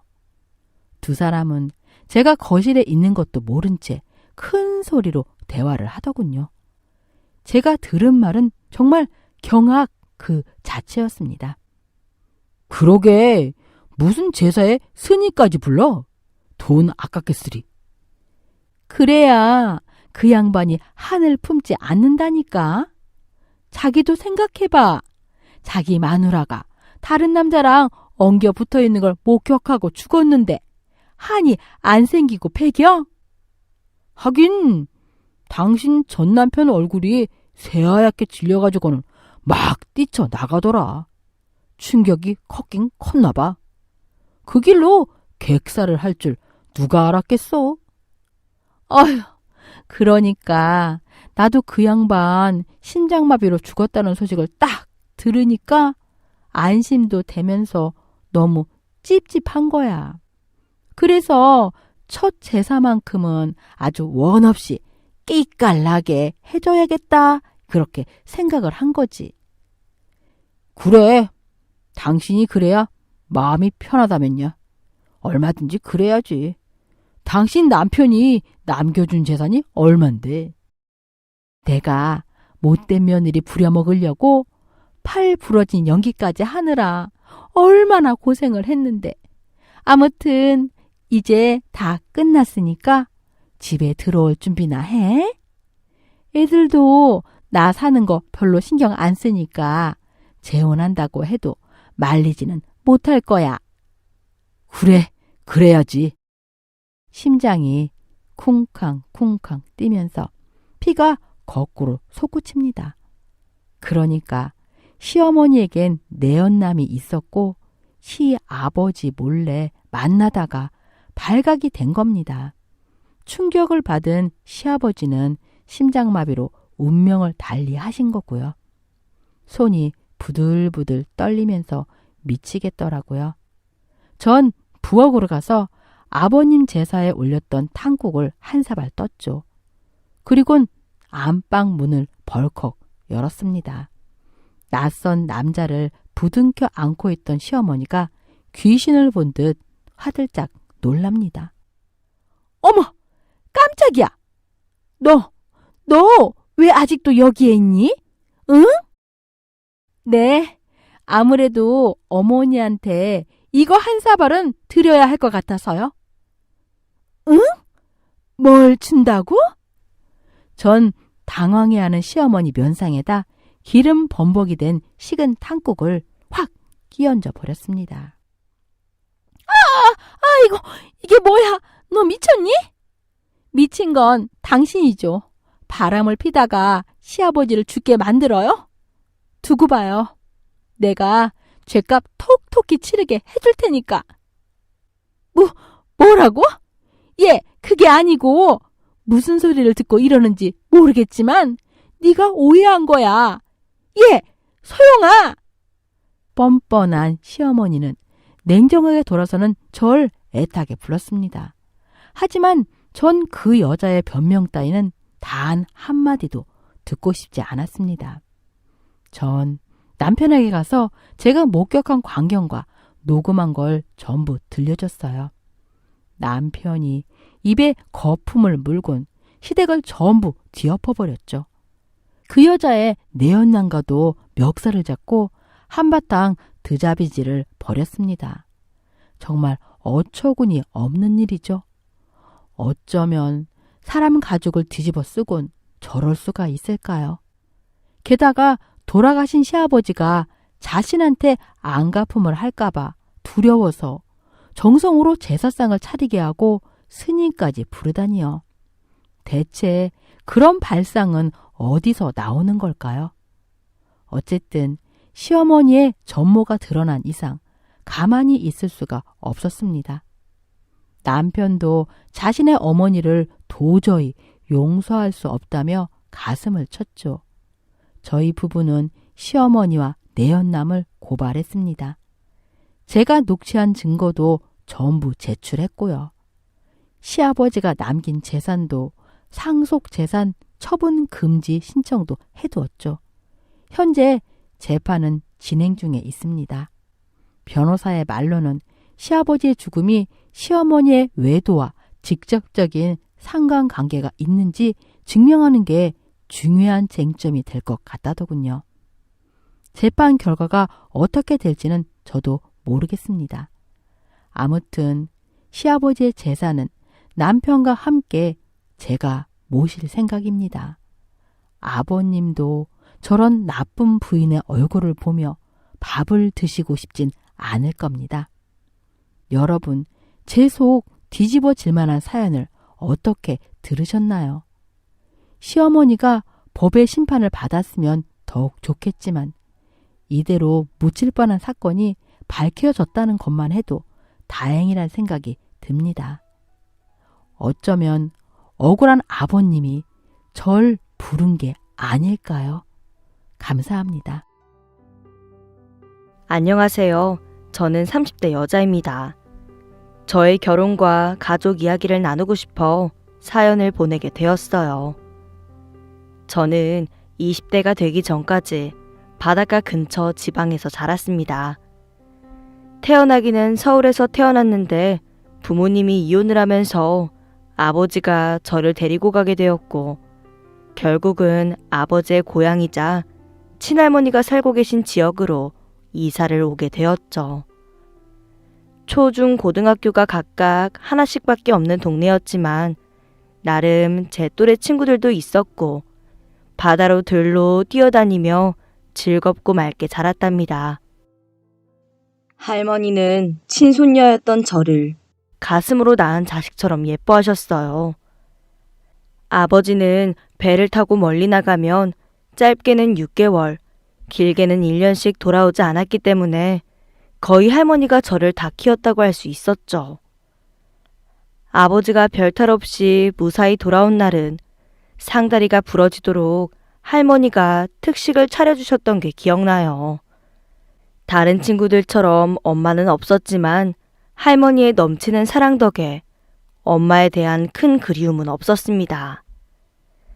평생 그곳에서 그렇게 가족들과 행복하게 살 줄 알았는데 할머니는 제가 고등학교 교복을 입은 순간부터 이렇게 말하셨어요. 아유, 얼른 시집 가서 더 좋은 데로 가야지. 젊은 애를 시골에 더 잡아두면 안 된다. 할머니는 항상 너를 보낼 마음의 준비를 하고 있어. 할머니, 왜 그렇게 말해? 난 다른 데 다 필요 없어. 할머니랑 아버지랑 여기서 이렇게 사는 게 제일 좋아. 저는 내심 섭섭해졌죠. 언제든지 보낼 준비를 한다는 말이 기분 좋을 리 없었잖아요. 저는 집에서 꽤나 먼 국립대학에 입학하게 되었지만 힘들어도 일주일에 한 번씩은 할머니를 보러 왔습니다. 할머니는 항상 말로는 이틀밖에 못 있을 걸 뭐 하러 왔냐고 하면서도 제가 오면 그렇게 밝아지셨어요. 아버지가 온 날처럼 진수성찬을 차려 저를 맞아주셨죠. 그리고 제 인생에 또 다른 큰 물결이 일었습니다. 대학교 4학년 방학 때였고 저는 본가 집에서 지내고 있었는데 생전 처음 보는 젊은 남자애들이 저희 집 문을 두드렸어요. 무전여행을 하고 있는데 밥을 좀 달라는 것이었죠. 저는 어안이 벙벙했지만 할머니는 외부 사람도 반갑게 맞아주셨어요. 2명의 남자애들은 제 또래였고 서울에서 대학을 다니고 있다고 했습니다. 저는 그중 키가 큰 남자 한 명을 대하기가 유난히 부끄럽고 어색했는데 그건 그쪽도 마찬가지였던 것 같아요. 저희 동네에서 머무르던 그 애는 저에게 연락처를 알려줬고 연락을 하면서 지내고 싶다고 했죠. 대학 때 연애를 몇 번 해본 덕에 그게 무슨 의미인지 대충은 알 수 있었어요. 하지만 서로 멀리 살며 장거리 연애하는 것이 얼마나 힘들지 대충 짐작은 하고 있어서 진지한 관계로 발전할 거라곤 생각하지 못했네요. 몇 달 연락이나 주고받다 말겠지 했는데 저희는 장거리 커플로 연애를 시작했고 연인이 되었습니다. 그 후 저는 대학을 졸업하면서 서울로 올라갈 핑계를 만들고 싶어 서울에 있는 작은 공공기관에 입사 지원서를 넣었는데 최종 합격까지 받고 말았어요. 그 사실에 할머니는 저보다도 더 좋아하셨네요. 거 봐라. 넌 이 시골 구석탱이에 있을 애가 아니야. 서울에 가서 결혼도 하고 애도 낳고 잘 살아야지. 내심 죄책감이 들었어요. 남자친구와 가까워지려고 가족을 등진 사람이 된 것 같았습니다. 자주 오겠다는 말을 하고 저는 서울로 향했어요. 방 한 칸짜리 월세를 구했고 직장을 다니기 시작했지요. 그리고 남자친구와는 이제 1시간도 안 되는 거리가 되어 신혼살림을 하듯 연애를 했습니다. 그렇게 3년 정도 연애를 하자 남자친구는 연애 종지부를 찍자는 말을 하더라고요. 그러면서 하는 말이 우리 이제 결혼하고 같이 살자. 내가 너 행복하게 해줄게. 라고 프로포즈를 했네요. 이에 저는 당연히 좋다고 했고 저희는 결혼을 하게 되었습니다. 주변에서 슬슬 결혼을 하는 분위기라 30살이 된 저도 이제 결혼을 해야겠다는 생각을 하고 있었는데 남자친구가 마치 제 마음을 읽은 것 같았네요. 시부모님은 2분 모두 좋은 분들이셨어요. 그리고 남편과 정반대의 인간형이 아닐까 싶은 시동생도 사람이 좋아 보였습니다. 더군다나 시동생은 20대 중반에 결혼을 일찍 해서 저에게 동서되는 사람도 있었는데 무뚝뚝해 보이는 첫인상과 다르게 저를 잘 챙겨줬네요. 그런 시댁 식구들을 보면서 이런 화목한 가정의 일원이 되고 싶다는 생각이 들었어요. 그렇게 저희는 양가의 축복 속에 결혼을 했고 시댁 근처에 작은 평수 아파트로 신혼집을 잡았습니다. 남편은 꽤나 벌이가 괜찮은 대기업 직장을 다녔기 때문에 결혼을 하면서 저는 직장을 그만뒀어요. 제가 버는 돈은 생활비로 쓰자고 했지만 남편은 어차피 자기가 승진도 하고 연봉도 올라서 그럴 필요가 없다고 저보고 편히 쉬라고 했습니다. 감동적인 배려에 저는 그러겠다고 했고 그날로 사직서를 제출하고 가정주부가 되었지요. 여느 다른 집들처럼 시부모님과 갈등이 있지 않을까도 걱정했는데 그건 저의 기우였습니다. 시부모님은 2분 모두 너무 순하고 좋으신 분들이었고 따뜻하고 배려가 많으셨어요. 어디서 좋은 음식이 생기거나 홈쇼핑에서 좋은 과일이나 고기를 판매하는 걸 보면 본인들 집에 주문하시면서 꼭 저희 할머니 댁에도 보내주실 정도였죠. 시동생네는 시댁과 꽤나 먼 거리에 살았지만 자주 찾아와 저녁 식사를 함께 했어요. 그러면서 저희 부부도 자주 만나게 되었네요. 그러면 두 형제의 며느리들까지 4명이 우르르 들이닥치는 게 되는데 시어머니는 그걸 더 좋아하셨어요. 언제든지 편하게 와서 맛있는 거 먹고 놀다 가주면 그걸로 좋다고 며느리인 저희에게 설거지도 하지 못하게 하셨죠. 그렇게 시어머니가 잘해주시다 보니 저희도 자연스럽게 시부모님에게 잘하게 되었고요. 그런데 결혼한 지 얼마 되지 않아 이 집안에서 유일하고 미묘하게 서로 견제하는 관계가 어느 쪽인지 알게 되었습니다. 그건 바로 동서와 저희 남편이었어요. 동서와 시동생은 오래 연애를 하고 서로가 첫사랑인 상태로 결혼을 하게 되었는데 동서는 꽤나 큰 로펌의 변호사였습니다. 제가 동서를 멋지다고 생각하는 건 단순히 그녀가 전문직이어서는 아니었어요. 동서는 자신이 잘난 것을 과시하는 모습이 없습니다. 똑똑한 것도 직업이 잘나고 돈을 잘 버는 것도 그 어느 것도 스스로 티를 내지 않아도 풍겨지는 아우라가 있었죠. 저라면 좋은 차를 끌고 다니고 비싼 명품 가방이나 옷을 휘두르고 다녔을 텐데 그런 것도 전혀 없이 검소했어요. 번쩍거리는 귀걸이를 하지 않아도 총명한 그의 눈빛이 빛나고 있었습니다. 모두가 그런 그녀를 동경했지만 유일하게 그녀를 안 이꼬워하는 건 저의 남편이었어요.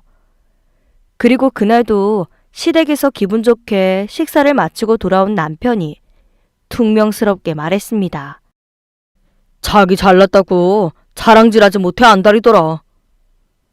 누구? 설마 동서? 그럼 누구겠소? 차 바꿨다고 자랑하는 거 봤지?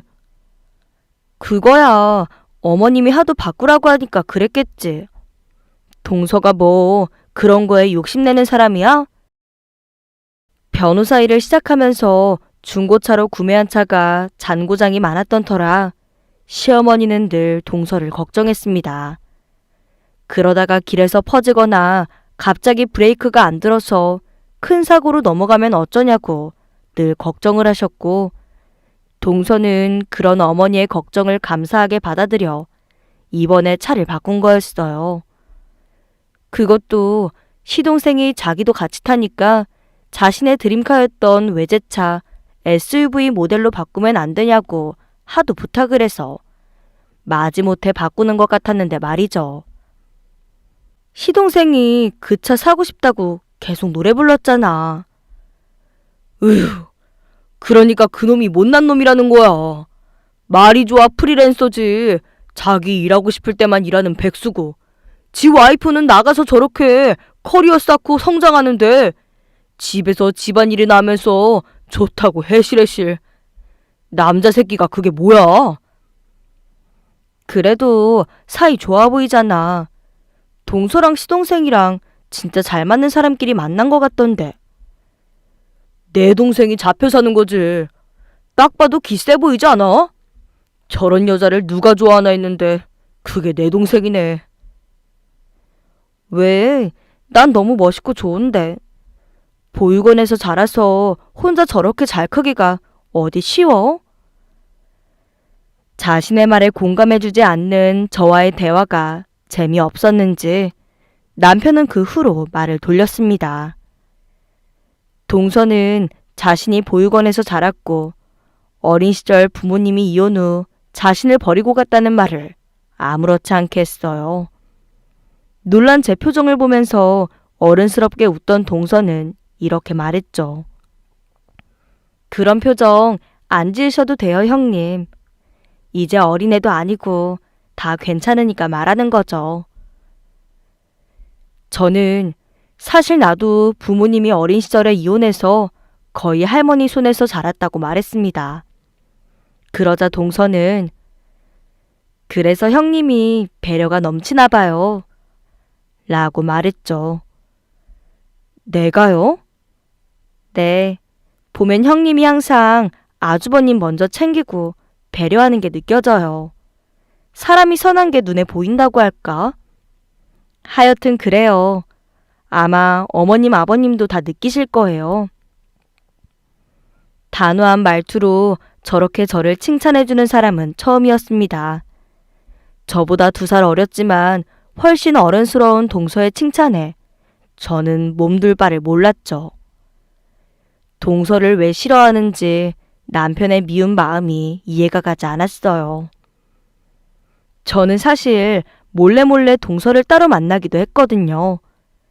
동서는 여의도 쪽에서 일을 했는데 종종 그쪽에 사람을 만나러 갔다 동서에게 연락을 했어요. 근처인데 잠깐 나올 수 있냐고 말이죠. 처음에는 바쁜 동서를 귀찮게 구는 게 아닌가 싶어서 몇 번 망설였는데 흔쾌히 나와 저와 즐거운 시간을 보내주는 그녀를 보면서 서서히 저도 그녀의 매력에 빠져들었습니다. 이런저런 이야기도 하고 맛있는 것도 먹고 심지어는 조언도 구했네요. 집에서 있는 것도 적적하고 심심하던 찰나 대학 동기가 아르바이트를 해보지 않겠냐고 제안을 했는데 제가 포토샵이나 일러스트레이터 같은 컴퓨터 프로그램을 사용하지 못해 아쉽게 포기했던 적이 있었습니다. 그 얘기를 하자 동서는 눈을 빛내며 말하더군요. 형님, 그런 거 요즘 다 국가에서 지원해주는 걸로 배울 수 있어요. 정말? 네, 서울시 여성 재취업을 국가에서 지원해주는 프로그램에 있는데 아마 형님도 될 거예요. 이렇게 카드를 만들어주고 포인트를 넣어주는데 지정된 컴퓨터 학원에 가서 쓰면 돼요. 모르는 게 없는 똑똑이 동서의 도움으로 저는 집 근처 학원을 끊었고 국가에서 지원해주는 금액으로 3달 정도 학원을 다니기도 했네요. 동서는 옆에 두고 의지하고 싶은 사람이었습니다. 하지만 한 번 싫어한 사람은 끝까지 싫어하는 남편의 성격상 남편은 마음을 고쳐먹을 리 없었어요. 한 번은 시동생이 일 때문에 근처에 왔다 주말에 저희 부부와 커피 한 잔을 하고 가려고 집에 왔는데 동서가 없는 자리에서 온갖 불만을 다 털어놓더라고요. 네가 그렇게 잡혀 사니까 네 와이프가 기세등등해서 널 누르고 사는 게 아니야. 형, 잡혀 살긴 뭘 잡혀 살아. 같이 잘 사는데. 널 무시하는 게 느껴진다니까? 그런 사람 아니야. 그런 쓸데없는 감정 싸움 할 만큼 한가한 사람도 아니고. 와이프가 요즘 얼마나 바쁜지 알아? 나도 얼굴 자주 못 볼 정도야. 서글서글 성격 좋은 시동생은 혼자 심각해져서 툴툴거리는 남편의 말에 조금도 타격이 없는 것 같았습니다. 그래도 네가 남편인데. 형, 남편 아내가 어딨냐. 같이 살고 서로 좋으면 그걸로 됐지. 나 우리 아내 존경해. 그런 사람 없어. 다시 태어나도 우리 와이프랑 결혼할 거야. 미친놈. 그러니까 쓸데없는 소리 하지 마. 나라고 여기 와서 우리 아내 욕하는 거 듣고 있으면 기분 좋겠어? 쓸데없는 소리 하지 말라는 시동생의 얼굴이 묘하게 굳어있는 것 같아 남편은 입을 다물었어요. 생전 그렇게 싫은 티를 낸 적 없는 사람이 제 앞에서 자기 아내 욕을 하니 정색을 하는 게 제 입장에선 조금 부럽기도 하고 멋있기도 했네요. 그렇게 멀리서만 싫어하고 말던 남편과 동서의 갈등이 폭발한 사건이 생겼습니다. 바로 시부모님이 서울집을 접고 가평에 있는 주택에서 생활을 하겠다고 선언하시는 일이 그 갈등의 시발점이었어요. 이제야 말해서 미안하다고 하면서 시부모님은 이미 2분 명의로 가평에 꽤 오래된 주택을 사놓으신 뒤였죠. 남편은 노발대발했습니다. 어떻게 자식들한테 상의도 안 하고 그러실 수가 있어요. 이게 자식들이 뭐 8살, 10살이냐? 다 커서 결혼도 하고 이제 부모보다 더 큰 어른들인데. 아무리 그래도 그렇죠. 평생 서울에서 인프라 좋은 거 다 있는 데서 지내다가 어떻게 불편하게 시골에서 살아요. 엄마 운전도 못 하잖아요. 아버지 없으면 아무 데도 못 나가는데. 나가는 거 좋아하는 양반이 답답해서 어떻게 살려고요? 그건 걱정 마라. 항상 내가 네 엄마랑 같이 다닐 거고. 보니까 동네에 사람들도 많더라. 그 사람들이 다 좋은 사람들인지 어떻게 알아요? 엄마 아버지 돈 보고 접근하면 어떡하냐고요. 해코지할 수도 있고요. 귀농 하도 텔레비전에서 떠들어서 어른들 헛바람만 넣는다고요. 귀농이 그렇게 좋기만 한 줄 아세요? 남편의 말에 시부모님은 머쓱해했죠. 그만하라고 남편을 말리려는데 어머님이 보여주신 주택사진을 유심히 보던 동서가 나섰습니다. 그렇게 안 좋게만 볼 건 없는 것 같아요. 집도 조금 오래됐긴 한 것 같은데 앞에 텃밭도 있어서 어머님, 아버님 소일거리 하실 것도 있고 좋네요. 네가 보기엔 그렇지? 네, 말이 시골이지 차 끌고 15분만 나가면 큰 대형마트도 있고 경찰서랑 큰 대학병원도 그리 멀지 않아요. 보안이야 좋은 곳에 돈 내주면 다 알아서 관리해주는 거고. 요즘 귀농이며 전원생활이며 즐기는 사람들이 많아서 요즘도 그렇게 열악하지도 않아요, 환경이. 동서의 말에 시부모님의 얼굴에 화색이 돌았어요. 저도 거들었죠.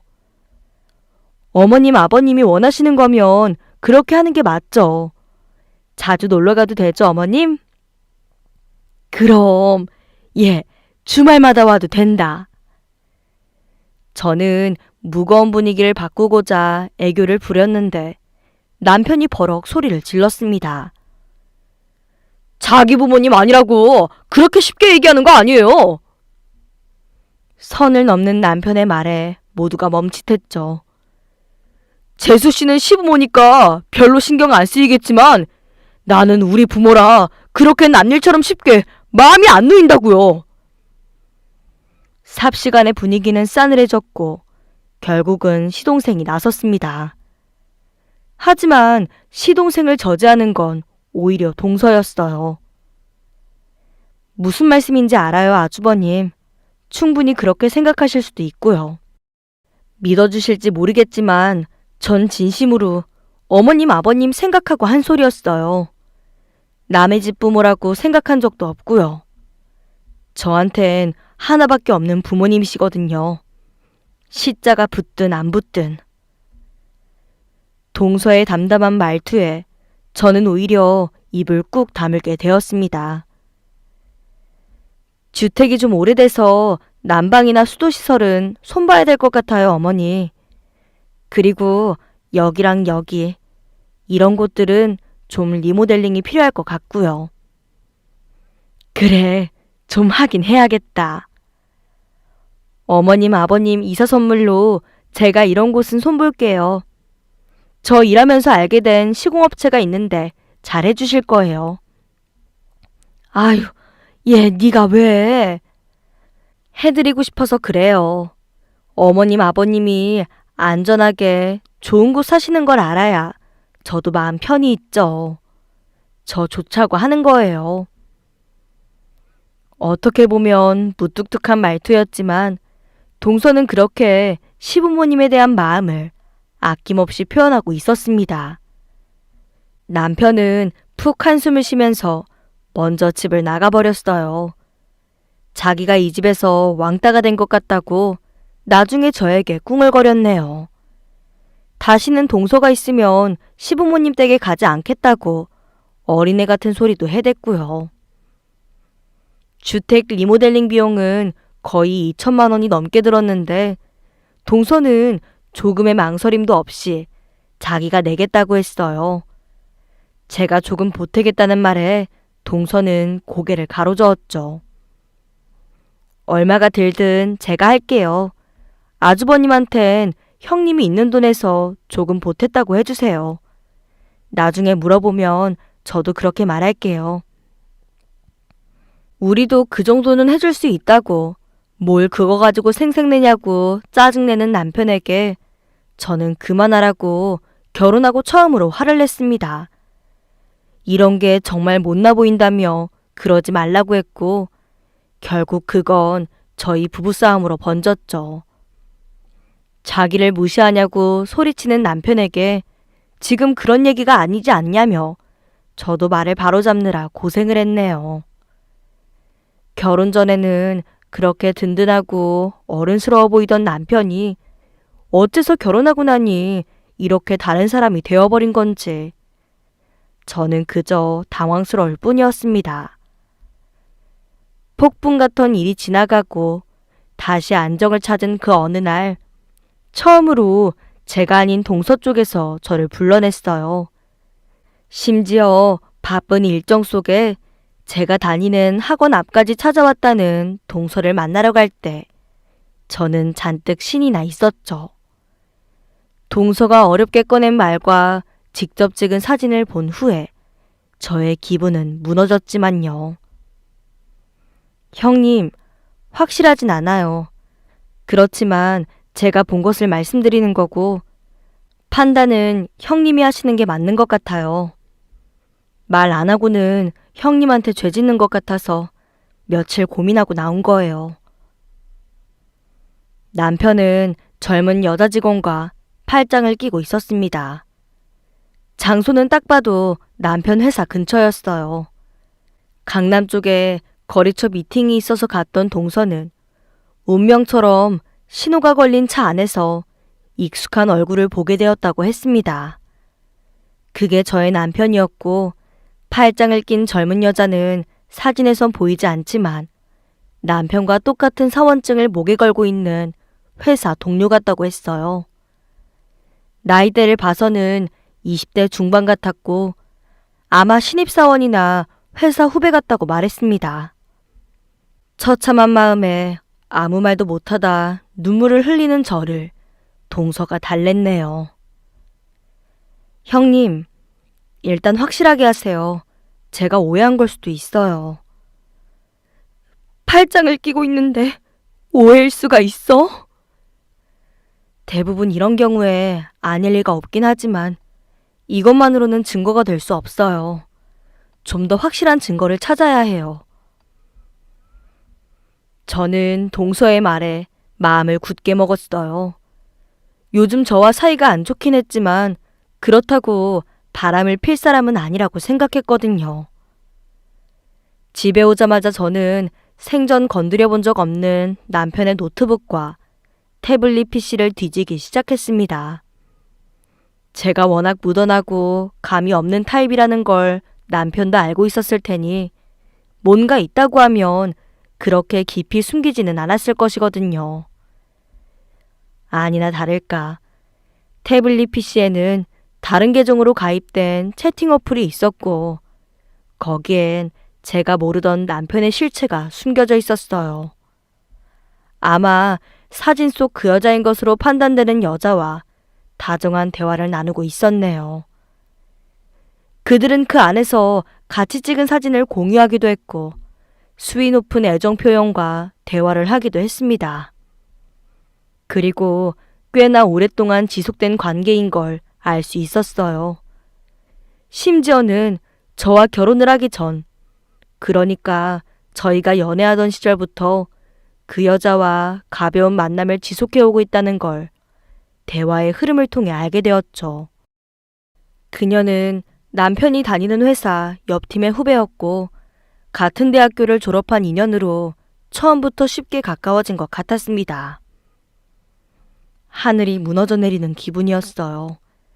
배신감에 치가 떨려 당장이라도 이 대화창을 남편에게 들이밀며 네가 나한테 어떻게 그럴 수가 있냐며 소리치고 싶었습니다. 하지만 동서와 약속한 게 있어 일단 동서에게 먼저 연락을 했어요. 증거를 찾았다고 하자 동서는 증거들을 일단 티가 나지 않게 수집해서 자기에게 보내라고 했습니다. 저는 그 후로 2주일 동안 동서가 시키는 대로 자잘한 증거들을 모았고 모두 동서에게 보내 정리하기 시작했지요. 저와 따로 만난 동서는 저에게 이제 이 증거들을 어떻게 활용할 것이고 어떤 절차를 거쳐 이혼을 하게 될 수 있을지 말해줬어요. 그나마 아이가 없어서 다행이란 말도 덧붙였습니다. 보통 아이 양육권까지 걸리면 이혼 소송이 정말 지저분해진다고 하면서요. 하지만 그런 말까지는 저의 귀엔 들어오지 않았네요.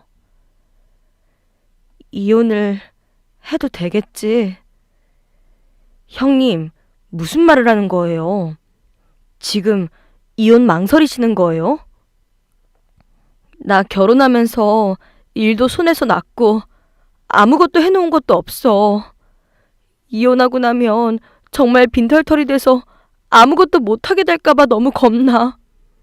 우리 아버지랑 할머니 속도 많이 상하실 거고. 동서에게 어린애처럼 징징거렸습니다. 이에 저를 한심해할 줄 알았던 동서는 오히려 담담하게 저를 위로하더라고요. 그런 이유로 많은 여자들이 이혼을 망설이거나 겁내해요. 애까지 있으면 나만 이렇게 살겠어 하고 정신승리하면서 참고 사는 경우도 다반수고요. 그러다 결국 골물대로 골마서 버려지듯이 이혼하는 경우가 대다수예요. 정말? 그럼요. 형님, 결혼한 지 얼마 안 된 지금 도망칠 수 있는 게 차라리 조상이 도운 일일 수도 있어요. 애도 있었고 형님이 남편에게 더 의지하게 된 다음엔 지금보다 더 어려워요. 미루면 미룰수록 이혼은 어려워요. 알았어. 나 다시 생각할게요. 형님 일자리는 제가 알아볼게요. 아니야, 동서가 왜? 이런 말 웃기지만 제가 또 인맥이 좀 좋아요. 형님 공공기관 홍보팀에서 근무했던 경력도 있고 지금 배우는 것도 있고 절대 많은 나이도 아니에요. 엄청 좋은 곳은 보장 못해도 형님 먹고 살 만큼 벌 수 있는 회사에 제가 소개해 볼게요. 동서는 너무 든든한 사람 같았습니다. 흔들리는 저를 몇 번이고 일으켜 세워주는 사람이었어요. 걱정은 되지만 미리 말하지 못한 부분들을 쏙쏙 캐치해서 먼저 저에게 해결책을 제시해주기도 하더군요. 일자리는 물론이었고 이혼을 하게 되면 지낼 곳도 자신이 소유하고 있는 오피스텔에 저렴하게 월세로 들어가라고 해주었죠. 이렇게 많이 받아도 되냐는 말에 동서는 말했습니다. 이상하게 형님한테 정이 가요. 저 이렇게 누굴 귀찮게 구는 사람이 아닌데 형님은 마치 제 일처럼 나서게 만드는 힘이 있어요. 내가 이렇게 받기만 하는데 해줄 것도 없고 해줄 능력도 없어서 미안해서 어떡하나 싶어 사실. 제가 좋아서 나서는 건데요, 뭘. 전 오히려 형님이 부담스러워할까봐 걱정했어요. 아니, 전혀 아니야. 난 너무 고마워. 그렇게 생각해 주시면 저야 너무 감사하죠. 저는 이혼 쪽 전문은 아니어서 저희 로펌 출신으로 이혼 쪽으론 승률 100%인 이혼 전문 변호사가 맡아주실 거예요. 정말? 네. 제가 사정 다 얘기했더니 그러면 무조건 도와야겠다고 하시더라고요.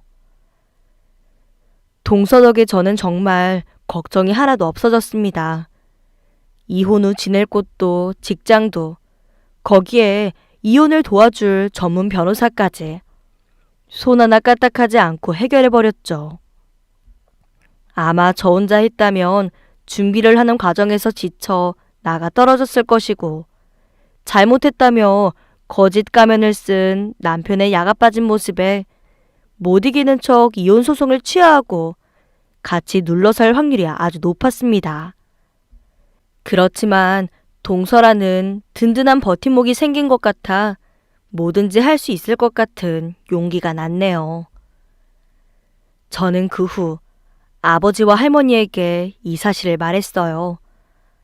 아버지는 도끼를 들고 쫓아가 이놈을 죽이겠다고 노발대발하셨지만 동서의 도움으로 제가 착실히 준비하고 있다는 말에 목소리를 낮추셨지요. 네가 어련히 알아서 잘 하겠냐고. 하지만 제 마음이 너무 상했을까봐 걱정이라고 하셨어요. 그리고 할머니도 눈물을 보이셨습니다. 눈에 넣어도 안 아플 귀한 내 새끼를 보내놨더니 망할 놈이 지 분수도 모르고 너를 막대한다고 속상해하셨죠. 동서만큼 언제나 저의 편에 서서 저보다 저를 더 생각해 주시는 두 분이 있어 저는 또 한 번 든든한 마음이 되었네요. 그리고 시부모님에게도 이 사실을 말씀드렸어요. 얼굴을 보고는 할 수 없을 것 같아 전화로 시어머니에게 남편이 바람을 피고 있다는 사실을 말했고 저보다 더 참담한 목소리로 현실을 부정하다가 네가 한 번만 봐주라며 우는 시어머니에게 죄송하지만 그럴 수 없다고 단호하게 말했습니다. 어머니, 이거 하나는 말씀드리고 싶었어요. 잘해주셔서 정말 감사했어요. 우리나라에 어머님, 아버님 같은 시댁은 없을 거예요. 제가 쑥스러워서 말하지 못했지만 처음 어머님, 아버님에게 인사드리러 간 날 생각했어요. 이런 집 며느리가 되고 싶다고. 어머님 같은 시어머님한테 사랑받고 예쁨 받는 며느리가 되고 싶어서라도 이 남자랑 결혼해야겠다고요. 얘야, 내가 정말 면목이 없다. 그래도 아닌 건 아니니까. 이렇게밖에 못해서 죄송해요. 저 더 이상 비참해지고 싶지 않아요, 어머님. 제가 며느리지만 자식이나 다름없다고 하셨잖아요. 저도 자식처럼 생각해 주세요, 어머님. 저 그 사람이랑 이혼하는 거 허락해 주세요, 어머님. 수화기를 잡고 한참을 말도 못할 정도로 엉엉 울었던 것 같아요. 시어머니도 어떤 말도 하지 못하셨고 자기가 미안하다며 우셨고 저는 그렇게 힘든 전화를 마쳤습니다. 남편이 출근한 후 저는 이혼 서류를 식탁에 올려두고 몰래 쌓아둔 짐을 가지고 집을 나섰어요. 남편의 회사 메일로 제가 모아뒀던 자료를 보내줬고 문자를 남겼습니다. 이혼하자. 앞으로 볼 일 없을 거고 법정에서 마지막으로 보자. 변호사 통해서 연락해. 저는 그 문자를 끝으로 남편을 차단했습니다. 저의 거처를 알 리 없던 남편은 아무 곳에도 저를 찾으러 가지 못했다고 해요. 시부모님에게 불려가 혼나던 남편의 상황을 동서를 통해 듣게 되었습니다. 마음이 약해질 수 있었지만 오히려 보지 않고 도망쳐 있으니 마음이 다잡아지더라고요. 저는 취업을 하기 위해 면접도 준비하고 이혼도 준비하면서 바쁜 나날을 보냈어요. 그 후로 이혼 소송은 진행되었고 또 다른 놀라운 일이 벌어졌죠. 이제 뱃일을 그만두고 쉬고 있던 아버지가 고마운 마음에 저녁이라도 사겠다며 서울로 올라와 동서를 만났어요. 동서가 아버지 때문에 어색해서 힘들어하면 어떡할까 하던 걱정은 금세 사라졌습니다. 왜냐하면 동서를 만나자마자 아버지가 새하얗게 질린 얼굴로 동서의 손을 잡았거든요. 혹시 민채니? 아버지는 처음 본 동서의 이름을 바로 알아차렸습니다. 놀란 저희들은 어떻게 하셨냐고 물었고 그 얘기를 듣자마자 아버지는 미친 듯이 눈물을 쏟기 시작했네요. 그러다 한참이 지나고서야 자초지종을 설명해주기 시작하셨지요. 이혼을 하고 첫째 민서는 내가 데리고 가고 둘째 민채는 엄마 쪽에서 데리고 갔었어. 네? 그게 무슨... 내가 네 아버지다, 민채야. 몇십 년이 지나도 한 번을 잊어본 적 없는 얼굴이야. 어린 시절 얼굴만 기억에 남았었는데 보자마자 딱 알아보겠더구나. 우리 민채인걸. 믿을 수 없는 현실에 저희도 함께 눈물이 쏟아졌습니다. 감정을 추스르고 말을 맞춰보자 정말로 동서는, 아니 민채는 아버지가 이혼을 하면서 엄마 쪽으로 보낸 둘째 딸이 맞았어요. 저에겐 상처가 될까 티를 내지 못했지만 아버지는 그때 놓친 고사리 같은 손을 평생 가슴에 한으로 품고 있었다고 하시더군요. 아버지는 동생의 어린 시절 사진을 몰래 가지고 다니셨고 그걸 보여주자마자 동서가 너무 놀라 손으로 입을 틀어막았어요. 그녀는 보육원에서 나오면서 원장님에게 받은 사진을 보여줬는데 낡은 사진 속 꼬마 소녀는 아버지가 내민 사진과 똑같은 옷을 입고 있었습니다. 저희는 어린 시절 잃어버린 자매였던 거예요. 어딘가에서 엄마와 잘 살고 있을 줄 알았던 제 동생은 보육원에 버려졌고 그곳에서 악착같이 살아남아 이렇게 훌륭한 어른으로 성장했습니다. 하늘이 맺어주려고 꾸며낸 상황처럼 저와 동생은 같은 형제와 결혼한 동서와 형님 사이로 만나게 되었고 결국은 본능적으로 서로에게 끌려 도움을 줬던 것 같아요. 그 후 저는 이혼을 했고 일자리를 구해 또 다른 제 삶을 시작했어요. 민채는 이 사실을 자신의 남편에게만 알렸고 시동생은 굳이 집에 이 얘기를 전하지 않았다고 해요. 끊임없이 연락해오던 전 남편은 이제 저를 포기했습니다. 저는 전 남편 덕에 잃어버렸던 내 동생을 만났고 그거면 됐다는 마음으로 한층 성숙한 어른이 되어 세상을 살아가고 있어요. 길고 긴 저의 이야기 들어주셔서 감사합니다. 안녕하세요. 저는 결혼한 지 이제 갓 1년이 넘어가는 새댁입니다. 아직 아이는 없고요. 앞으로 2, 3년 뒤에 귀여운 아이를 가질 생각입니다. 결혼 1주년을 기념하는 의미로 시어머니를 처음 만났을 때 겪었던 일들을 글로 써내려 볼까 합니다. 제 나이는 올해로 33입니다. 사랑하는 신랑은 저보다 4살이 많습니다. 저희 부부도 여느 부부들처럼 가끔 싸우기도 하지만 연애 때처럼 지금도 달콤한 신혼을 보내고 있습니다. 신랑과 저는 회사에서 만났습니다.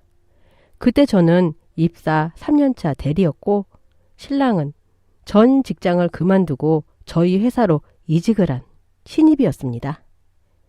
나이는 신랑이 많지만 회사에서는 제가 선배인 셈이죠. 저희 회사는 사료 공장입니다. 요즘 애완동물들 많이들 키우시죠? 불과 몇 년 전만 하더라도 저희 회사는 가축 사료의 생산 라인이 더 많았는데 몇 년 사이 애완견과 애완묘 등의 가구수가 늘어나면서 애완동물 사료 시스템을 더 크게 구축하고자 사무실 직원 채용을 확대했던 것입니다. 그 당시 제가 신입 채용에서부터 관리하는 업무까지를 맡게 되었습니다. 당시 서류 전형에서 신랑의 이력서를 본 회사 임원들은 부적절하다는 판단을 내렸습니다. 왜냐하면 학벌 좋은 인재가 저희와 같은 중소기업에 오래 있을 리가 만무하니까요. 아마도 잠깐 있다가 좋은 직장이 나오면 다시 이직을 할 거라고 임원들은 판단을 한 거죠.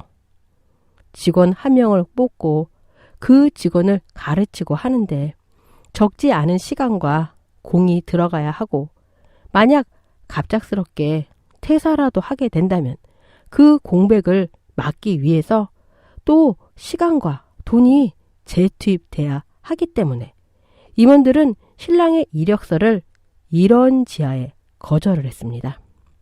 하지만 저의 생각은 좀 달랐습니다. 짧은 시간 저희 회사에 있더라도 스펙 좋은 사람들이 가진 내공은 무엇이고 대기업에서는 어떻게 일을 했는지 보고 싶었습니다. 그래서 저는 신랑의 이력서를 밀어붙였습니다. 입사 3년 차가 그럴 힘이 있냐고 반문하시는 분들도 계실 텐데요. 맞습니다.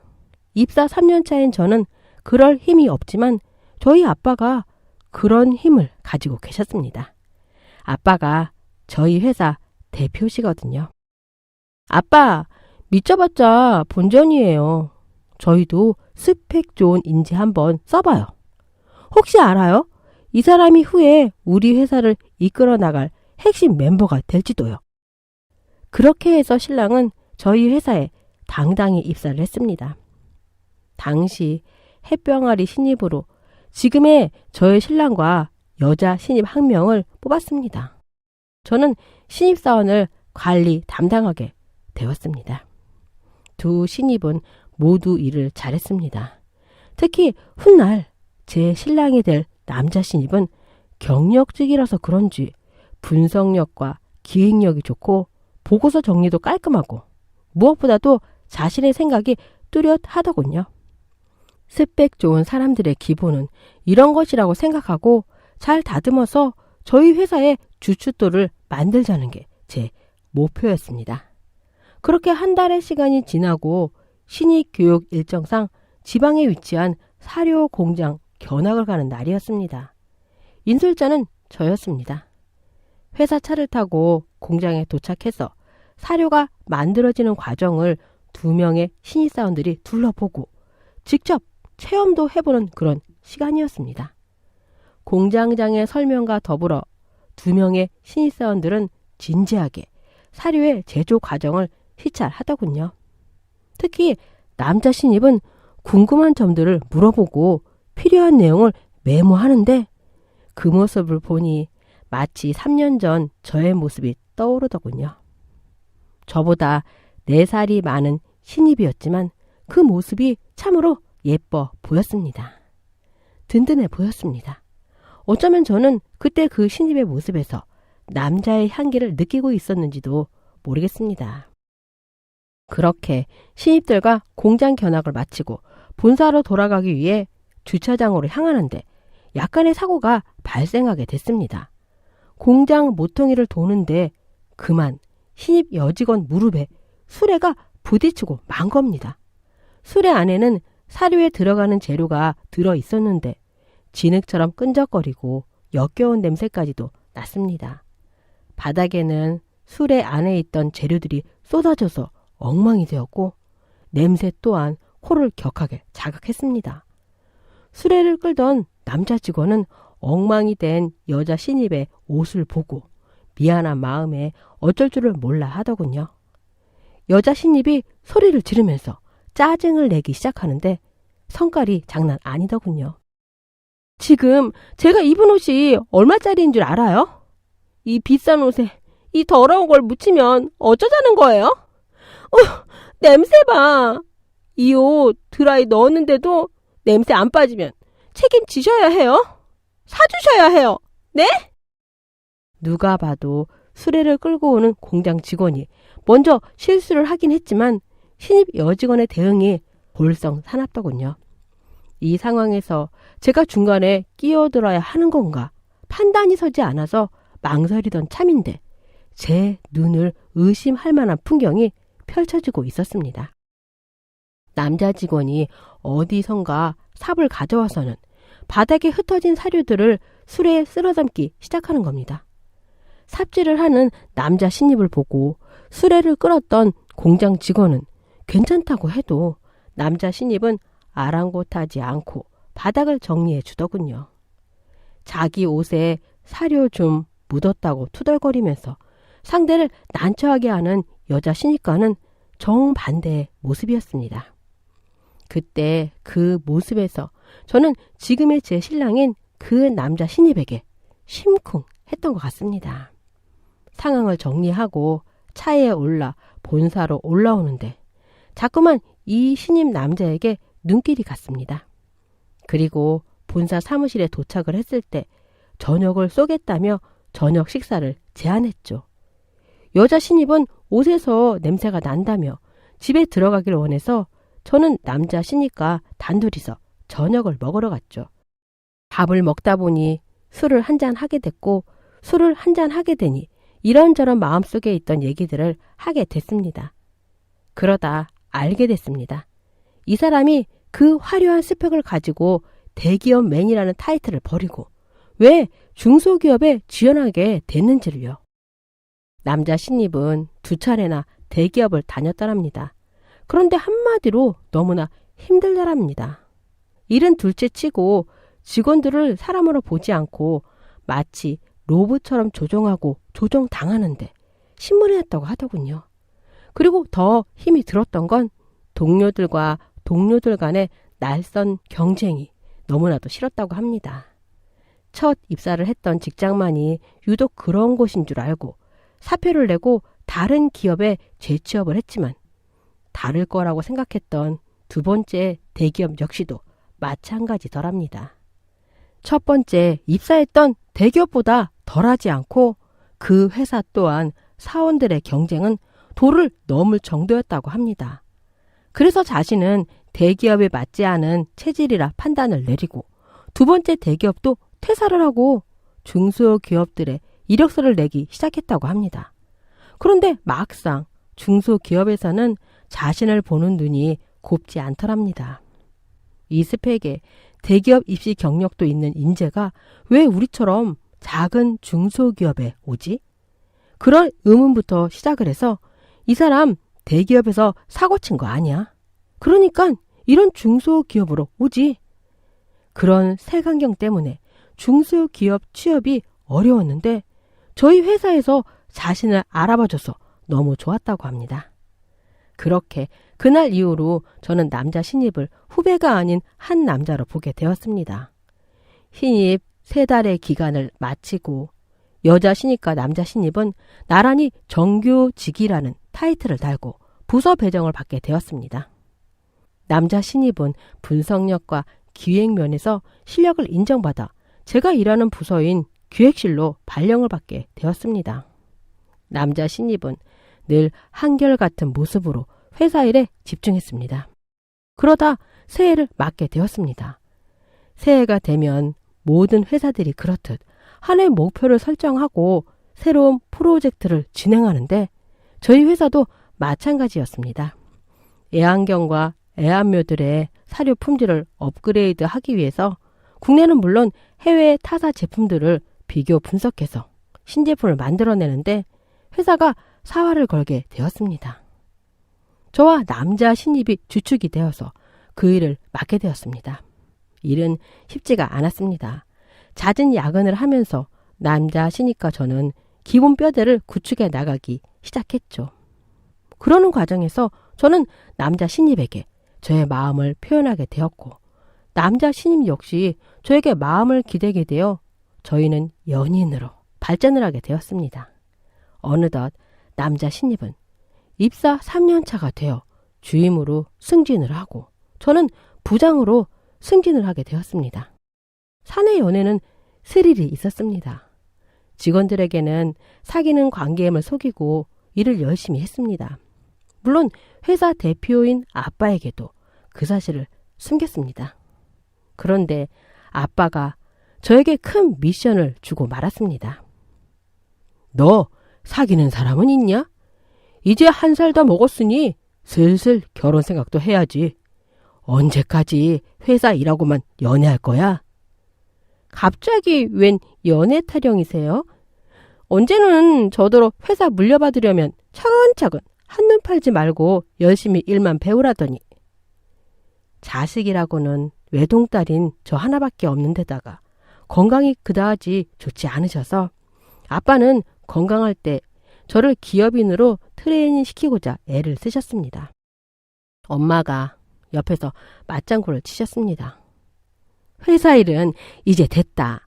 너무 잘한다고 칭찬이 자자해. 이제 함께 회사를 이끌어갈 남자 만나서 결혼해. 그래야 엄마, 아빠 마음이 놓이겠어. 제가 알아서 할 테니까 걱정 마세요. 저는 그렇게 부모님을 다독였지만 그래도 부모님 입장에서는 제가 걱정이 되셨는지 회사를 함께 이끌어 나갈 대릴 사위를 알아보는 중이셨더군요. 한 번은 저에게 언지도 주지 않고 맞선 자리에 저를 끌고 나가셨습니다. 처음엔 영문도 모른 채 따라 나섰다가 맞선을 보게 됐지만 두 번째 자리부터는 아니라는 생각이 들더군요. 그리고 이제는 남자친구를 부모님께 정식으로 소개해야겠다고 생각을 했습니다. 저는 부모님께 말씀을 드렸습니다. 엄마, 저 사귀는 사람 있어요. 결혼까지 약속한. 그러니까 이제 맞선 자리 마련하고 그러지 마세요. 부모님이 깜짝 놀라셨습니다. 엄마는 제 옆에 찰싹 붙어서는 누구냐? 나이는 어떻게 되냐? 뭐하는 사람이냐? 질문이 끊이질 않으셨습니다. 하루 종일 회사에만 사는데 내가 따로 누구 만날 시간이나 있었겠어? 보나마나 우리 회사 사람이지 뭐. 회사 사람이라는 말에 아빠가 관심을 가지시더군요. 누굴까? 우리 회사에 총각이 누가 있지? 기대되는데. 그러게요, 여보. 나도 우리 딸 안목이 기대되는데. 올해 안에 결혼하자. 드디어 이 엄마에게도 사이가 생기나 보다. 그러시면서 엄마가 엄청 좋아하셨습니다. 그날부터 저는 고민이 한가득이었습니다. 회사 대표이신 아빠가 남자친구를 좋게 바라보고 있다는 건 느꼈지만 그래도 혹시 직원이 아닌 사이로 봤을 때 아빠의 판단이 어떨지 내심 걱정이 됐습니다. 그러고 나서 남자친구에게 말을 했습니다. 자기야, 나 우리 부모님께 자기랑 교제 중이라고 정식으로 소개하고 싶어. 우리 부모님 만나줄 거지? 이런 자리 처음이라 떨리는데. 거짓말! 자기처럼 똑똑하고 당당한 사람이 떨릴 게 어딨어. 저는 그렇게 남자친구와 얘기를 나누고 부모님과 약속 자리를 잡았습니다. 세상에 태어나서 이렇게 가슴이 두근거리는 순간은 처음이었습니다. 먼저 부모님이 약속 장소에 도착하셨고 그 뒤에 남자친구와 제가 손을 잡고 들어갔습니다. 아빠, 엄마, 소개해 드릴게요. 제 남자친구예요. 순간 아빠의 얼굴에서 미소가 가득했습니다. 아빠는 평소 우리 회사의 직원인 남자친구가 박력 있고 자신감이 강한 부분에 대해서 칭찬을 아끼지 않았습니다. 그리고 무엇보다도 업무 능력이 뛰어나다며 남자친구에 대한 칭찬도 아끼지 않으셨습니다. 제 느낌대로 남자친구는 장인 어른이 될 아빠에게 퍼펙트한 점수를 받았습니다. 엄마 역시도 얼굴에 미소가 끊이질 않았습니다. 우리 딸이 남자 볼 때 뭘 보나 했더니만 외모가 1순위였구나. 참 잘생겼네. 키도 크고. 그렇게 부모님은 남자친구를 보며 흡족해 하셨습니다. 그러나 남자친구는 기분이 썩 좋아 보이지 않았습니다. 저는 그 이유를 알고 있었습니다. 제가 회사 대표의 외동딸이라는 것을 말하지 않았거든요. 식사를 마치고 부모님을 배웅한 뒤 저는 남자친구에게 이실직고를 했습니다. 아빠가 회사 대표님이라고 말하려고 했는데 내 입으로 말하기가 참 쑥스럽더라고. 차일피일 미루다가 여기까지 와버렸네. 미안해 자기야. 기분 많이 상했어? 기분이 상했다기보다는 좀 이상하네. 내가 그동안 회사 오너의 딸과 사귀었다는 게. 자기답지 않네. 내가 회사 오너 딸이든 아니든. 나는 자기에 대한 마음 변함없으니까 자기도 예전처럼 날 대해주길 바래. 그렇게 저와 남자친구의 사랑과 믿음은 더욱 견고해졌습니다. 그러던 어느 날이었습니다. 사무실에 있어야 할 남자친구가 몇 시간 동안이나 모습이 보이질 않는 겁니다. 이상하다 싶어서 전화를 했더니만 회사 앞 카페에 있다더군요. 그러면서 저에게 부탁을 하는 겁니다. 자기야, 미안한데 잠깐 사무실 앞 카페로 나올 수 있어? 엄마가 회사 앞에 왔어. 너랑 사귄다는 얘기를 했더니 보고 싶다고 막무가내로 이러신다. 너 안 나오면 안 가시겠대. 어떡하냐? 무례한 줄 알지만 잠깐 회사 앞 카페로 나와줄래? 그렇게 저는 예비 시어머니께 첫 인사를 드리게 됐습니다. 어머니, 안녕하세요. 진작에 인사드리려고 했는데 늦었습니다. 그날따라 화장도 엉망이었고 입은 옷도 별로였는데 기분이 그렇더군요. 게다가 예비 시어머니께서는 제 인사를 받는 둥 마는 둥 하시더니 다짜고짜 그러시더군요. 난 일하는 며느리 싫은데 내 아들하고 결혼하면 일은 계속 할 거야? 그만둘 거지? 보아하니 회사에서의 위치도 우리 아들보다 한참이나 낮은 것 같은데. 그러자 남자친구가 끼어들었습니다. 엄마, 아니야. 이 사람이 먼저 입사를 해서 호봉도 나보다 더 높고 직위도 나보다 더 높아. 그러자 예비 시어머니께서 하시는 말씀이, 넌 이 어미가 세상 물정도 모르는 바보인 줄 아니? 지금에야 여자가 더 높을 수도 있지만 두고 봐라. 대부분은 남자들 승진이 빠르고 승승장구하는 법이야. 여자들은 그 밑이라고. 엄마, 그러는 게 어딨어요? 하루라도 더 산 엄마 말이 맞는 줄 알고 두 사람 결혼할 거면은 직장 관둬. 나는 일하는 며느리 싫고 남편 내조 잘하고 살림 잘하는 그런 며느리 보고 싶다. 예비 시어머니께서 일하는 며느리는 별로라는 전제를 먼저 다셨기 때문에 제가 대답을 하기가 참 애매했습니다. 그건 차차 생각해 보겠습니다. 아무튼 예비 시어머니에 대한 첫인사는 그렇게 엉겹결에 넘어가고 말았습니다. 그날 예비 시어머니께서는 저의 전화번호를 받아가서는 하루에 한 번 이상은 꼭 전화를 하셔서 회사의 사표는 언제 낼 거냐면서 다그치셨습니다. 그러던 어느 날이었습니다. 예비 시어머니 하시는 말씀이, 사표를 아직도 안 낸 거야? 내가 가서 사표 내주랴? 네가 못하겠으면 내가 회사로 가마. 정말 예비 시어머니 행동이 이해가 가질 않았습니다. 보통의 시어머니들은 맞벌이를 해야 내 아들이 경제적으로 좀 더 편하다며 맞벌이를 선호한다는데 남자친구 어머니는 왜 회사를 관두라고 하는지 도무지 이해가 가질 않았습니다. 그렇게 몇 차례 전화를 하셔서 회사에 사표를 내라고 하시는데 그때마다 어찌나 짜증이 나던지 화를 내버리고 싶을 때가 한두 번이 아니었습니다. 그러다 제 뜻을 제대로 말씀드려야겠다고 생각하고 약속 날짜를 잡았습니다. 카페에서 만난 예비 시어머니는 만나자마자 하고 싶은 말을 시작하셨습니다. 그래서 날짜는 잡은 거야? 여기서 말하는 날짜란 저의 퇴직 날짜를 말씀하시는 거였습니다. 먼저 말씀을 꺼내시길래 저는 정중하게 예비 시어머니께 말씀을 드렸습니다.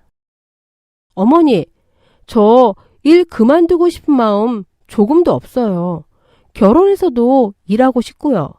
아이 낳고도 일 계속하고 싶어요.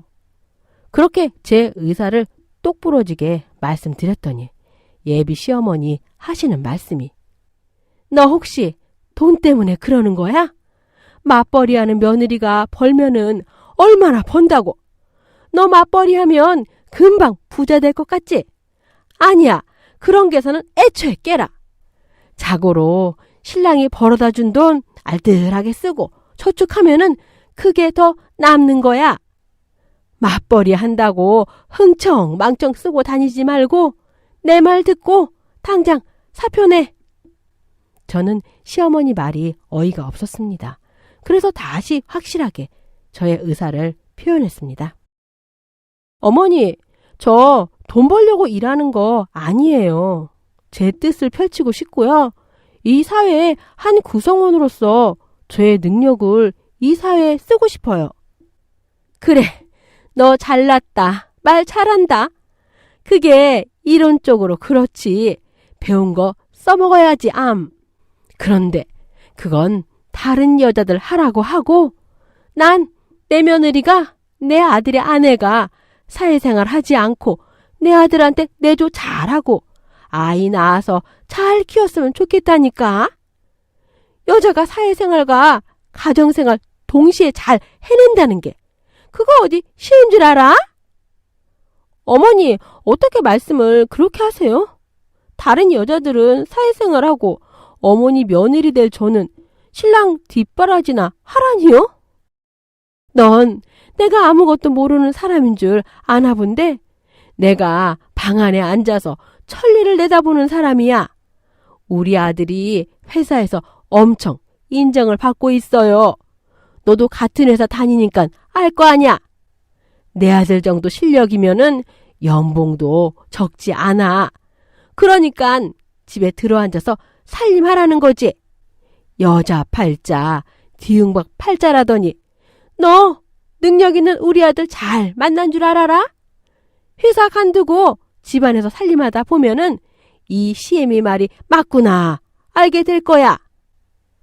예비 시어머니의 논리에 저는 기가 막혔습니다. 연세가 60도 되지 않으신 분이 어떻게 저런 생각을 하실 수 있는지 도무지 이해가 가질 않았습니다. 예비 시어머니를 어떻게 설득시켜야 할지 벌써부터 머리가 지근거릴 지경이었습니다. 아무튼 그날 예비 시어머니께서는 끝까지 저에게 결혼과 함께 퇴직을 권유하셨고 저는 그에 대해서 답변을 하지 않았습니다. 그렇게 며칠이 지난 어느 날이었습니다. 사무실에서 업무를 보고 있는데 남자친구가 헐레벌떡 들어왔더군요. 그러면서 하는 말이 자기야, 엄마 만났어? 엄마가 회사 앞에 찾아왔었어? 남자친구의 말에 저는 깜짝 놀랐습니다. 자기야라니, 여기 지금 회사야. 직원들 들으면 어떡하려고 그래? 저는 남자친구에게 짜증을 냈고 남자친구는 직원들이 우리의 열애 사실을 눈치채든 말든 예비 시어머니가 회사 앞에서 저를 만나고 간 사실을 이제야 알고는 흥분을 가라앉히질 못했습니다. 남자친구는 예비 시어머니가 저와 무슨 얘기를 나눴는지 다 아는 듯 했습니다. 내가 대신 사과할게. 엄마 말은 안 들은 걸로 해. 대체 우리 엄마가 왜 그러는지 나도 모르겠어. 어쨌든 내가 엄마 잘 설득시켜 볼게. 알았지? 이 일로 삐지는 거 아니다? 남자친구의 말에 저는 조금은 위로가 됐습니다. 그런데 회사 일이 엄청 바빴습니다. 신제품 발매가 됐는데 반응이 뜨거웠습니다. 그 분위기를 타서 홍보를 크게 하기 위해서 나름 연예인을 모델로 기용하고 광고 촬영을 하던 날이었습니다. 그동안 지명 광고는 여러 차례 했지만은 저희 회사 제품 가운데 영상 광고는 처음 있는 일이라서 회사 전체가 긴장을 하던 그런 날이었습니다. 그 총 책임을 제가 맡아서 진행을 하는데 하필 그날 예비 시어머니께서 저희 회사를 오신 겁니다. 평소에는 전화부터 주시고 근처 커피숍에서 만나자며 저를 기다리셨는데 그날따라 회사 로비에 마련된 소파에 앉아서 저를 기다리고 계시더군요. 마침 회사 대표인 아버지를 모시고 촬영 현장으로 이동하고 있던 터라서 저는 예비 시어머니를 보고도 반갑게 인사를 해드릴 수가 없었습니다. 난감할 뿐이었습니다. 예비 시어머니가 저를 보고 다가오셨습니다. 너 지금 여기서 뭐 하는 거야? 아직도 사표 안 내고 회사 다니고 있는 거야? 대체 내 아들하고 결혼을 하겠다는 거야? 말겠다는 거야? 나도 더는 기다릴 수가 없어. 오늘 안에 사표 안 내면 우리 아들하고 결혼할 생각 하지 마. 저는 직원들 앞에서 정말 민망했습니다. 게다가 아버지가 그 상황을 보고 계셨습니다. 언젠가는 인사를 드려야 할 사돈인데 첫 만남이 이렇게 되고 말았습니다. 예비 시어머니께서는 저의 바쁜 모습이 눈에 보이시지 않는지 뭐 하는 거야? 나랑 당장 사표 쓰러 가자니까. 그러면서 제 손을 잡으시더니 엘리베이터 앞으로 끌고 가는 겁니다. 가자. 네 일하는 사무실이 몇 층이야? 저는 예비 시어머니의 손을 뿌리쳤습니다. 그리고 어머니, 제가 지금 일이 급해서 이동을 해야 해요. 그러니까 다음에 만나서 얘기해요. 어머니, 정말 죄송해요. 이 상황은 제가 다음에 말씀드릴게요. 그렇게 정중하게 말씀을 드리고 일행이 있는 쪽으로 이동을 하려는데 예비 시어머니께서 다짜고짜 하시는 말씀이 내가 이래서 사표 내라는 거야. 시어머니를 보고도 일이 먼저라고 가야겠어? 너 우리 아들하고 결혼해서도 이럴 거지? 정말 말이 안 통하는 분이시라는 걸 뼈저리게 느꼈습니다. 그때 마침 동승하기로 한 여직원이 저를 부르더군요. 사장님, 지금 출발하셔야 합니다. 다들 기다리십니다. 그래, 금방 갈게요. 하고 돌아서는데 예비 시어머니께서 눈을 동그랗게 뜨고 저를 뚫어져라 보고 계시더군요. 그러면서 하시는 말씀이 사장? 무슨 사장? 네가 이 회사 사장이야? 순간 옆에 있던 사람들의 시선이 모두 저를 향하고 있다는 것을 느끼게 됐습니다. 그 민망함을 참을 수가 없더군요. 저만치에서 비서실장이 제 앞으로 달려왔습니다. 사장님, 이분은 제가 모실 테니까 어서 출발하세요. 예비 시어머니가 벌어진 입을 다물 줄을 모르고는 비서실장에게 묻더군요. 얘가 이 회사 사장이에요? 진짜예요? 그러자 비서실장이 네, 맞습니다. 저희 회사 사장님이십니다. 비서실장은 저에게 사장님, 어서 이동하시죠? 하고는 앞장을 섰습니다. 저를 사장님이라고 부르는 소리에 예비 시어머니는 덜덜 떨면서 그 자리에 주저앉으시더군요. 저는 비서실장에게 예비 시어머니를 집까지 잘 모셔다 드리라고 부탁을 드리고 일행들과 차에 올라서 촬영 현장으로 출발을 했습니다. 예비 시어머니께서 제가 이 회사의 사장이라는 것을 알기 한 달 전에 저는 사장으로 취임을 했었습니다. 아빠의 건강이 그동안 좋지 않았고 무엇보다도 아빠가 저와 남자친구의 능력을 믿었기 때문에 두 사람을 믿고 그런 결정을 내리신 거였습니다. 그리고 빨리 상견례 날짜를 잡기로 했는데 사장 취임식이며 신제품 출시와 광고 일정들이 몰리면서 일의 순서가 뒤엉키게 된 거였습니다. 그 일이 있고 며칠이 지난 뒤 저와 남자친구는 예비 시어머니가 좋아하는 프리지어 꽃을 하나름 사들고 댁으로 인사를 드리러 갔습니다. 제가 아들이 다니는 회사의 사장이라는 것을 알게 된 후로 예비 시어머니의 태도는 180도 달라지셨습니다. 일단 저에게 존댓말을 쓰셨습니다. 며느리님 오셨어요? 식사는 하셨어요? 저는 순간 어리둥절했습니다. 야, 너 라는 반말은 기본이었는데 갑자기 존댓말이라니요. 어머님 말씀 놓으세요. 민망해요. 그러자 예비 시어머니 하시는 말씀이 회사 사장님이신데 제가 그러면 안 되죠. 아, 그리고 그동안 제가 무례하게 굴었던 거 용서하세요? 그때는 몰랐어요. 며느님이 그렇게 훌륭한 분이시라는 걸요. 그러더니 예비 시어머니께서는 남자친구를 쏘아보면서 하시는 말씀이 이 녀석아, 넌 왜 그렇게 눈치가 없어? 여자친구가 회사 사장님이라고 말을 했으면 이 엄마가 처음부터 그런 실수 안 했을 거 아냐? 그러자 남자친구가 그러더군요. 엄마도 대체 왜 그러세요? 제 여자친구가 회사 사장이면 회사에 다니고 일반 평 직원이면 사표 쓰고 신랑 내조해야 해? 엄마 논리가 이상하잖아요. 제가 예비 시어머니에게 묻고 싶은 질문이었습니다. 그러자 시어머니가 귀엽게 그러시더군요. 아이고, 나 참. 넌 꼭 그걸 그렇게 꼬집어 말해야겠냐? 그러고는 왜 그렇게도 저에게 사표를 내라고 하셨는지 이유를 말씀하시더군요. 딸 생각이 나서 그랬어. 내 딸이 대기업 다니면서 완전 엉망이 됐었어. 그 월급 얼마나 받는다고. 임신 중에도 그렇게 회사 일을 놓지 못하더니 결국은 유산을 2번이나 하고 이제는 아이를 가질 수 없는 몸이 되고 말았지 뭐야.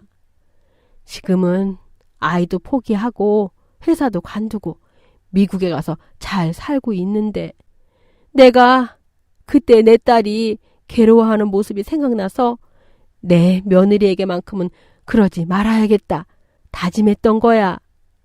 저는 그제서야 예비 시어머니께서 왜 그렇게도 제 일하는 것을 반대했는지 그 이유를 알게 됐습니다. 그러면서 덧붙이시는 말씀이 직원보다 사장은 덜할 거 아냐.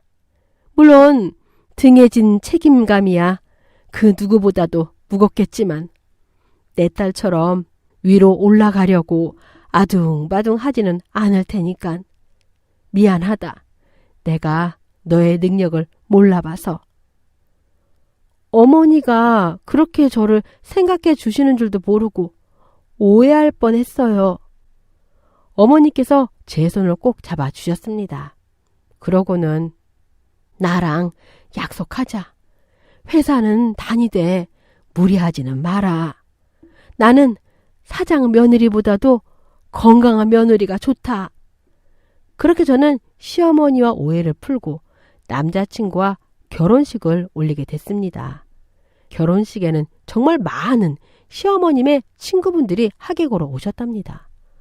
얼마나 제가 자랑스러우셨던지 시어머니께서는 결혼식 사회자의 마이크를 뺏어서 저를 직접 자랑하셨답니다. 안녕하세요. 저는 사료회사 사장인 며느리의 시어머니입니다. 우리 며느리 너무 이쁘죠? 이쁜 며느리가 회사 사장님이라니 제가 참 무슨 복을 타고났는지 모르겠습니다. 시어머니의 인사말에 결혼식장이 웃음꽃으로 활짝 피었답니다. 한 번은 회사에서 일을 보는데 시어머니께서 1층에 오셨다면서 잠깐 내려오라고 하더군요. 내려갔더니 친구분 5명을 데리고서 저희 회사에 오신 겁니다. 며느님, 제 친구들이 우리 며느님 회사가 보고 싶다고 해서 제가 구경시켜 주려고 다 데리고 왔어요. 며느님이 회사 좀 소개해 주실래요? 일정이 바빴지만 이렇게 귀엽게 말씀을 하시는데 뭐라고 할 수도 없고 그래서 저는 직접 시어머니 친구분들을 모시고 다니면서 회사 이곳 저곳을 소개했습니다. 그리고 가실 때에는 친구분들 양손에 애완동물 사료를 가득 챙겨 드렸습니다. 시어머니께서 어찌나 뿌듯해 하시던지 그날 저의 스케줄은 엉망이 되었지만 그래도 즐거운 시간이었습니다. 또 한 번은 양손에 보약을 들고서 회사로 찾아오셨습니다. 이거 비싼 보약이다. 사무실에 두고 한 개씩 꺼내 먹어. 그러고는 보약을 들고 제 사무실까지 올라와서는 냉장고에 넣어두고 가셨답니다. 그런 시어머니의 마음이 어찌나 감사하던지요. 지금까지도 시어머니께서는 제 건강을 위해서 보약은 물론이고 좋다는 영양제는 다 사다 주시고 건강검진도 함께 받으러 다닌답니다. 어쩌면 친정 부모님보다도 남편보다도 저를 위하는 사람이 바로 저의 시어머니실 겁니다. 저희 시어머니께서는 매일 하루 종일 전화기를 붙들고 계십니다. 아들 며느리 자랑하느라고요.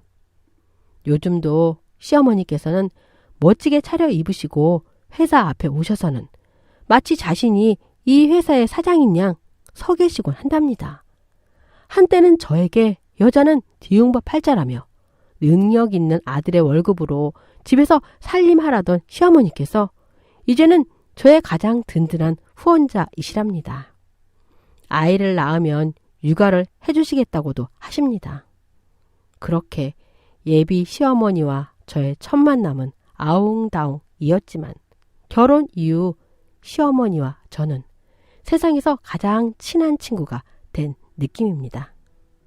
제가 하는 일이 잘 되라고 매일 기도해 주시는 시어머니께 이 자리를 빌려서 감사하다는 말씀 드릴게요. 어머니 감사하고 사랑합니다. 안녕하세요. 저는 이제 막 50을 넘긴 주부입니다. 친구도 많지도 않고 가족에게도 차마 다 못하는 얘기가 있는데 여기에라도 속을 털어보고자 합니다. 저의 삶은 결혼 전까진 평범 그 자체였던 것 같습니다. 부모님 밑에서 그저 조용히 살다가 이웃의 중매로 전 남편을 만나게 되었지요. 불꽃 튀는 사랑은 없었어도 이 남자면 되었다 싶어서 결혼을 했습니다. 그런데 살면서 정말 성격이 맞지 않았어요. 늘 바지런을 떨던 저와는 다르게 그는 매사가 느긋했지요. 직장도 쉽게 관두기 일쑤여서 결혼 생활 8년 동안 이 사람의 직업은 10번도 넘게 바뀌었습니다. 끝내는 바람도 피우더군요. 결국 아들이 6살일 때 우리는 이혼했습니다. 아들은 전 남편이 키우기로 했고 저는 삶을 위해 공장에 들어가 문구를 포장하는 일을 했습니다. 일은 단조로워서 때때로 제 현실을 잊을 수 있었습니다. 그저 아무 생각 없이 포장만 하다 보면 어느새 퇴근 시간이었거든요. 정해진 시간 안에 정해진 양을 포장해 내야 하는 일이기 때문에 딴 생각에 빠질 틈도 또 누군가가 나를 쳐다보고 있는지도 몰랐습니다. 어느 날 팀장이 저를 불러 저녁을 먹자고 했습니다. 그 전까지는 그 사람에 대해 아무 생각이 없었는데 무척 수줍어하는 모습을 보니 눈치가 오더군요. 네, 그 팀장은 제 예상대로 조심스럽게 교제하고 싶다고 이야기를 꺼냈습니다. 사실 재혼 생각은 없었는데 저를 한결같이 대해주고 또 무엇보다도 전 남편과 다른 성실함에 저도 서서히 이끌리고 있었습니다. 제 마음도 조금씩 열리고 있다는 것을 느끼던 어느 날 팀장은 자신의 아들을 소개시켜 주었습니다. 그 아이는 중학생이었는데 제 아들과 너무도 차이가 큰 탓에 저는 이게 실감나지 않고 은근한 부담마저 들었습니다. 팀장은 그때부터 우리의 식사 자리에 아들을 자주 불렀습니다. 무덤덤하게 자리에 앉아 말 한마디 제대로 하지 않고 밥만 먹던 아이도 서서히 마음을 여는지 저와 눈을 맞추기도 하고 제 말에 웃기도 하는 모습을 보이더군요. 참 이상했습니다. 그런 아이의 변화를 보면서 제가 어느새 그 아이의 엄마가 되어가고 있더군요. 아이의 공허한 눈빛을 엄마의 사랑으로 채워주고 싶다는 오지랖도 조금씩 짙어지고 있었습니다. 더 솔직해질 필요도 있을 것 같군요. 맞습니다. 그때 저 역시도 가족이 필요했어요. 공장에서 하루 종일 서서 일하다가 집에 가면 녹초가 되곤 했는데 혼자 밥을 해먹으면서 어찌나 외롭던지요. 저의 외로움과 그 아이의 공허함을 함께 채우기 위해서는 재혼이 필요했죠. 그렇게 우리는 가족이 되었습니다. 그러나 살갑게 굴던 팀장은 재혼 후에 조금씩 바뀌어서 귀가 시간이 늦어지기도 하고 가끔은 외박을 하기도 했습니다. 그래도 경제권은 저에게 딱 맡기고 그것엔 별다른 터치가 없더군요. 저는 그걸로도 만족하자고 스스로 위안 삼았습니다. 힘겨운 공장 생활을 접고 한 가정의 아내로 엄마로 살아가는 삶이 그렇게 나쁘지만은 않았습니다. 아들 역시 공부를 뛰어나게 잘하진 않았지만 큰 문제는 일으키지 않고 학교 생활을 해주었고 방황하지 않고 무난하게 커주는 것만도 고맙더라고요. 아이가 좋아하는 반찬으로 매번 다른 식탁을 차리고 아이와 최대한 눈을 많이 맞추려고 노력했습니다. 그러다 아이가 고3일 때 시어머니를 모실 일이 생겼습니다. 시어머니는 우리가 살던 곳에서 다소 떨어진 도시에서 혼자 사셨는데 소화가 안 되고 허리가 아파서 간 병원에서 췌장암 4기 판정을 받았습니다. 바로 병원에 입원하고 항암 치료를 시작하셨지만 얼마 지나지 않아 시어머니는 우울증을 호소하며 퇴원을 바라셨습니다. 그리하여 등의 통증을 완화시키는 패치를 붙이고 집에서 생활하시는 걸로 결론을 내리고 암 전문 병원과 가까운 우리 집에서 모시기로 했습니다. 사실 그때도 저는 시어머니보다 고3에 접어든 아들이 더 걱정이 되었지만 병원에서 오래 못 사신다는 말씀을 들은 터라 가족들은 어느 정도 희생을 감수하기로 암묵적 합의를 하였습니다. 집에 오셔도 시어머니는 재혼해서 사는 아들에게 폐가 되지 않으려고 애를 쓰시는 것이 눈에 보였습니다. 하루는 한밤중에 구토를 하고는 저를 깨우지 않고 본인이 뒤처리를 하려고 하시다가 넘어지셨습니다. 집안 물건이 넘어지는 소리와 함께 쿵 하는 소리가 나서 거실로 나가보니 시어머니가 쓰러져 계셨습니다. 말씀은 안 하셔도 어떤 상황인지 바로 짐작이 되더군요. 본인 아픔보다 우리에게 피해가 갈까 조심스러워 하시는 시어머니를 보면서 눈치 안 보시게끔 더 잘해야겠다 다짐하는 시간이었습니다. 그리고 다음 날 늦은 오후 부엌 안쪽에 딸린 세탁실에서 손빨래를 하고 나왔는데 시어머니 방에서 두런두런 목소리가 들려왔습니다. 남편이 조금 이른 퇴근을 하고 시어머니 방에서 이야기를 하고 있더군요. 그러니까 어머니 눈치 보지 마시라니깐. 왜 자꾸 환자가 일을 하냐고 일을. 아이고 야야 그 시간에 그럼 애미를 왜 깨우노. 내가 그냥 슬슬 치우면 되는데. 아니 내가 그거 하라고 데려온 거 아니야. 내가 좋아서 살 것 같으면 젊고 이쁜 여자를 데려오지. 안 그래? 야야 말 그리 하지 말해. 그래도 영훈이 애미가 나한테 말을 차게 하나 밥을 거르나.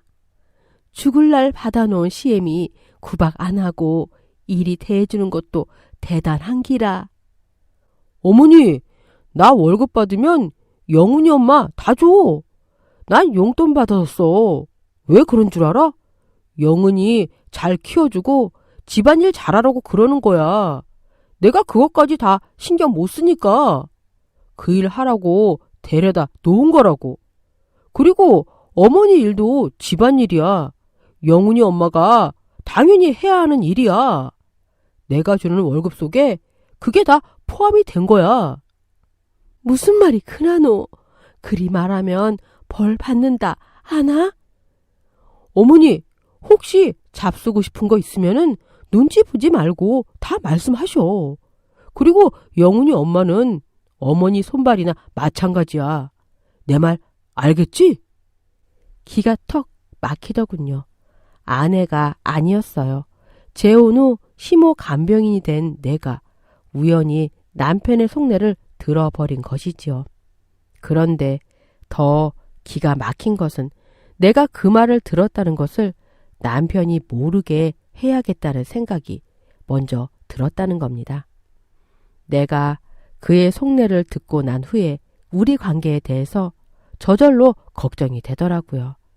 다소 비겁하게 들릴지 몰라도 저는 그 길로 다시 세탁실로 들어갔습니다.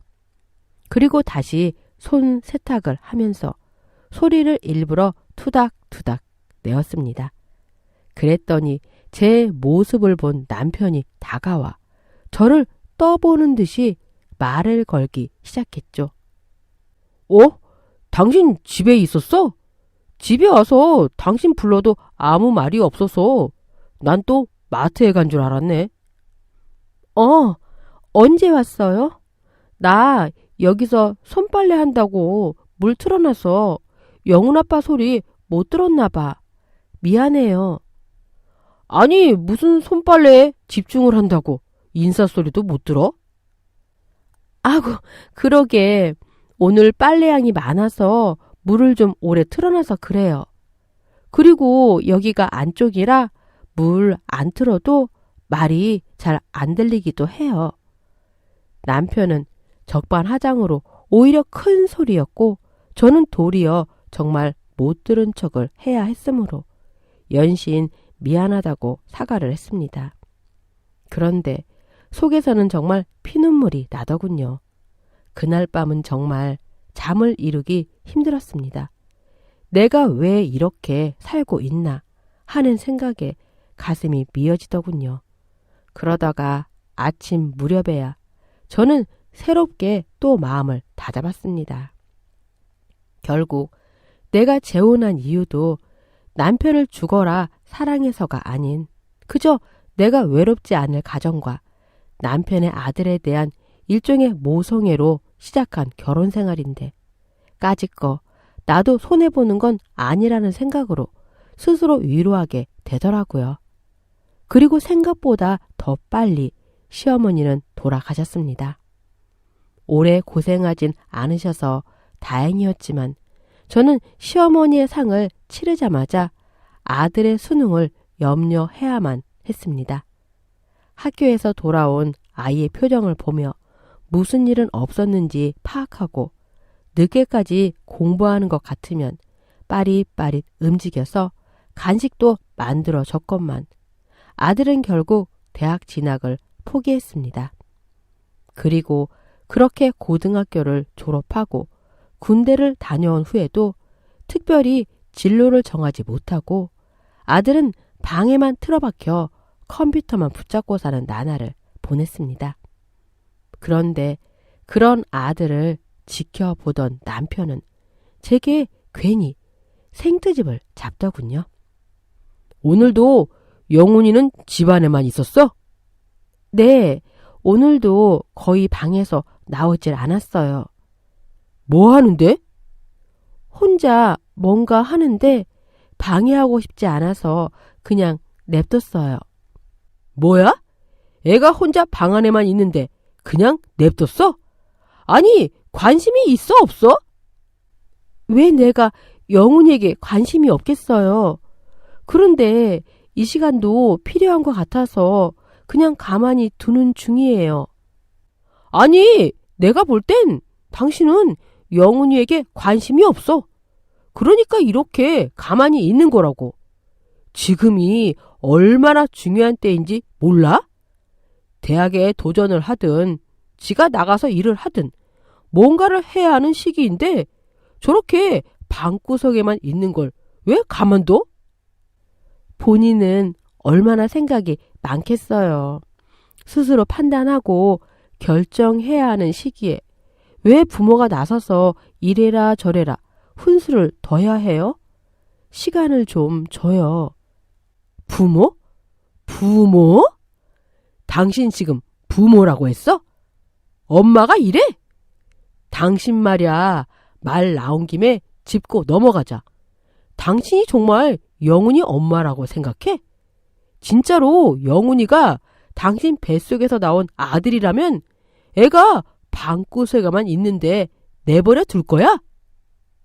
네, 저는 내 속으로 낳은 내 자식이라도 그냥 내버려 둘 거예요.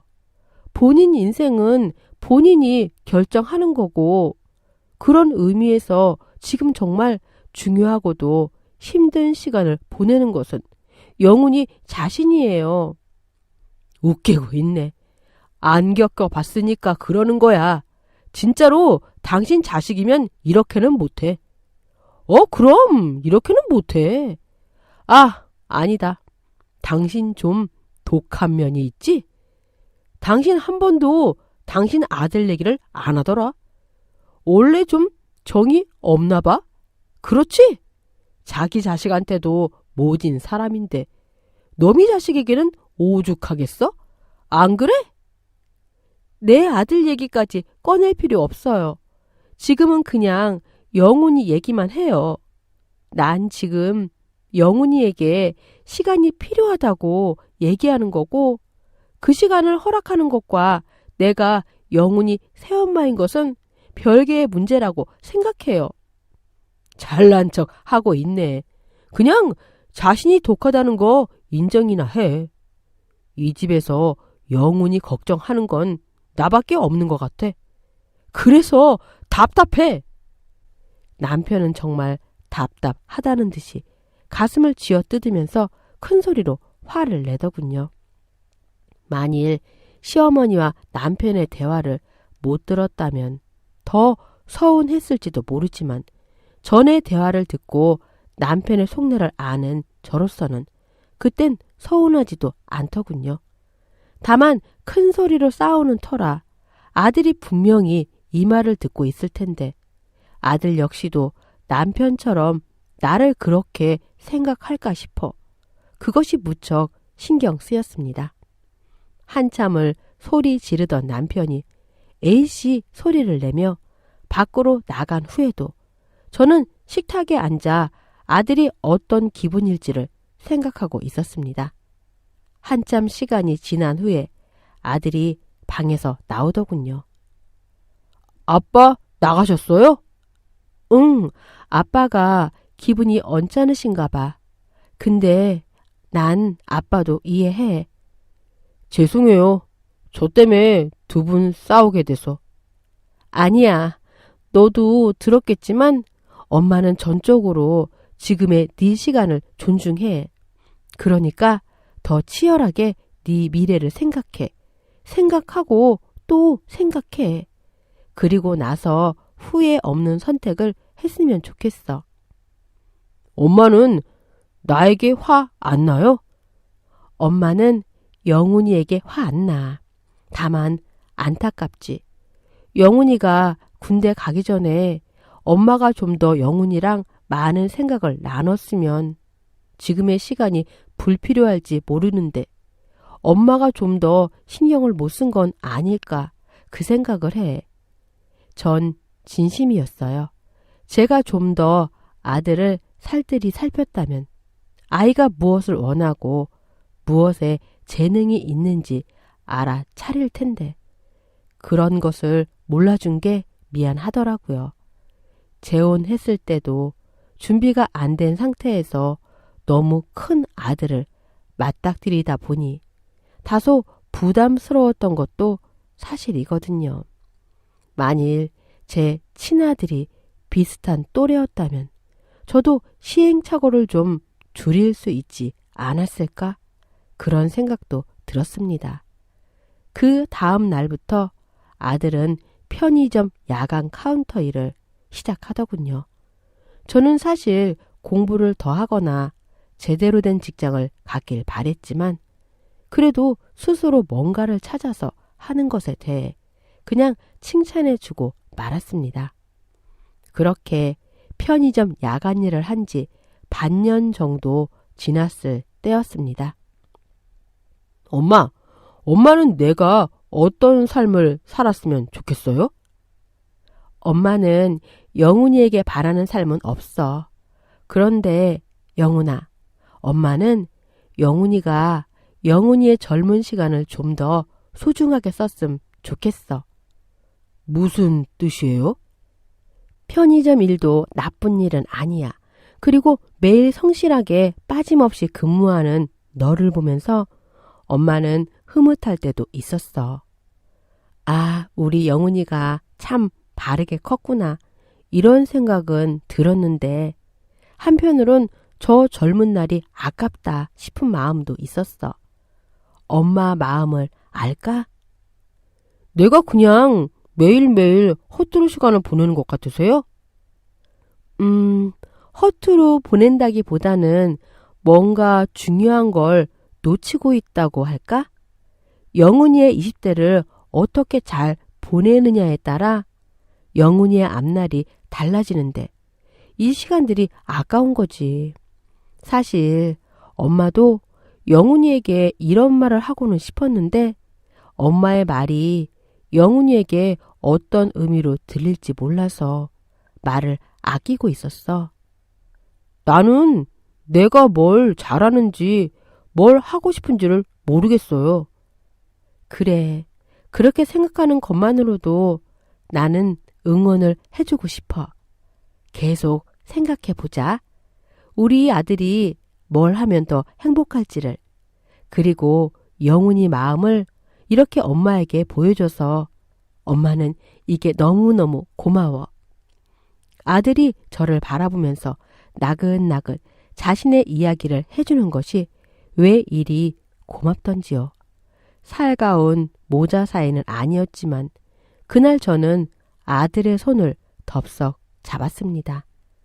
손을 잡힌 아이도 긴장하고 있는 것이 느껴졌지만 이렇게 진짜 엄마가 되어가는 거구나 라는 생각도 들더군요. 그러나 그날 그 대화 이후 아들은 난데없는 가출을 하고 말았습니다. 어디로 간다, 얼마간 있다 오겠다 등등 아무런 말도 없이 훌쩍 집을 나간 아들이 참 기가 차더군요. 가출은 말로만 들었지 실제로 나에게도 일어날 수 있는 일이라는 걸 몰랐습니다. 며칠씩 신세를 질 친구가 있어 보이지 않았는데 애가 밥은 제대로 먹고 다니는지 걱정도 되고 한편 말도 없이 나간 아들에게 부하도 치밀더군요. 그렇게 며칠 만에 돌아온 아들을 마음 같아서는 등짝이라도 때리고 싶었지만 꾹 참았습니다. 그런데 그 이후 아들은 좀 달라졌어요. 여전히 말수는 적고 방 안에 있는 시간은 많았지만 국가에서 운영하는 학원을 다니며 자격증을 준비하고 스스로의 인생을 계획하는 모습이었습니다. 어떤 진로를 정했는지, 어떤 자격증을 준비하고 있는지 내심 궁금했지만 그 역시 아들의 선택이므로 저는 엄마로서 아이의 생각을 철저하게 응원해 주자는 마음이었어요.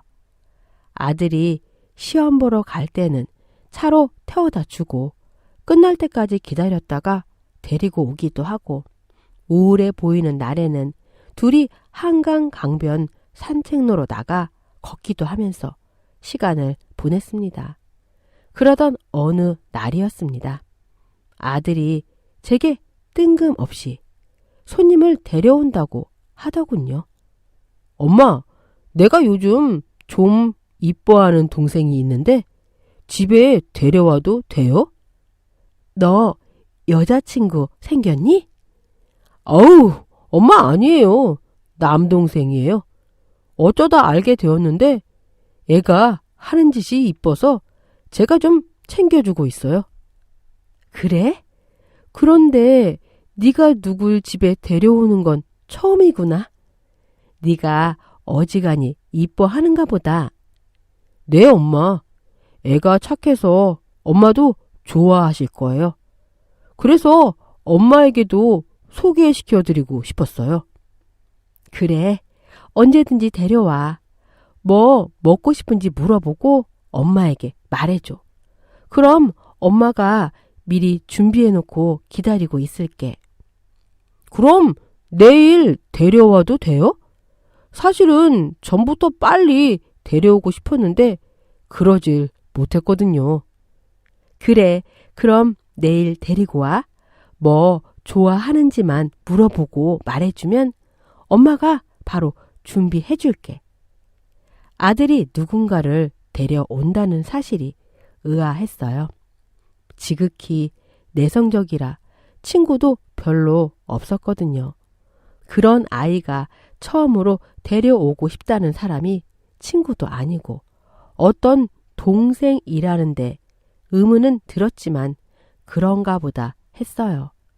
그리고 다음 날 아들은 정말 바로 그 동생이란 아이를 데려왔지요. 그리고 그 아이를 보는 순간 저는 정말 몸서리를 쳤습니다. 손이 덜덜 떨리고 말이 제대로 나오지가 않았어요.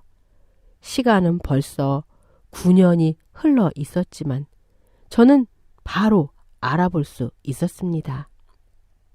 저와 똑같이 생긴 눈, 그 눈으로 씩 웃으며 들어오는데 정말 심장이 멎을 것 같았습니다.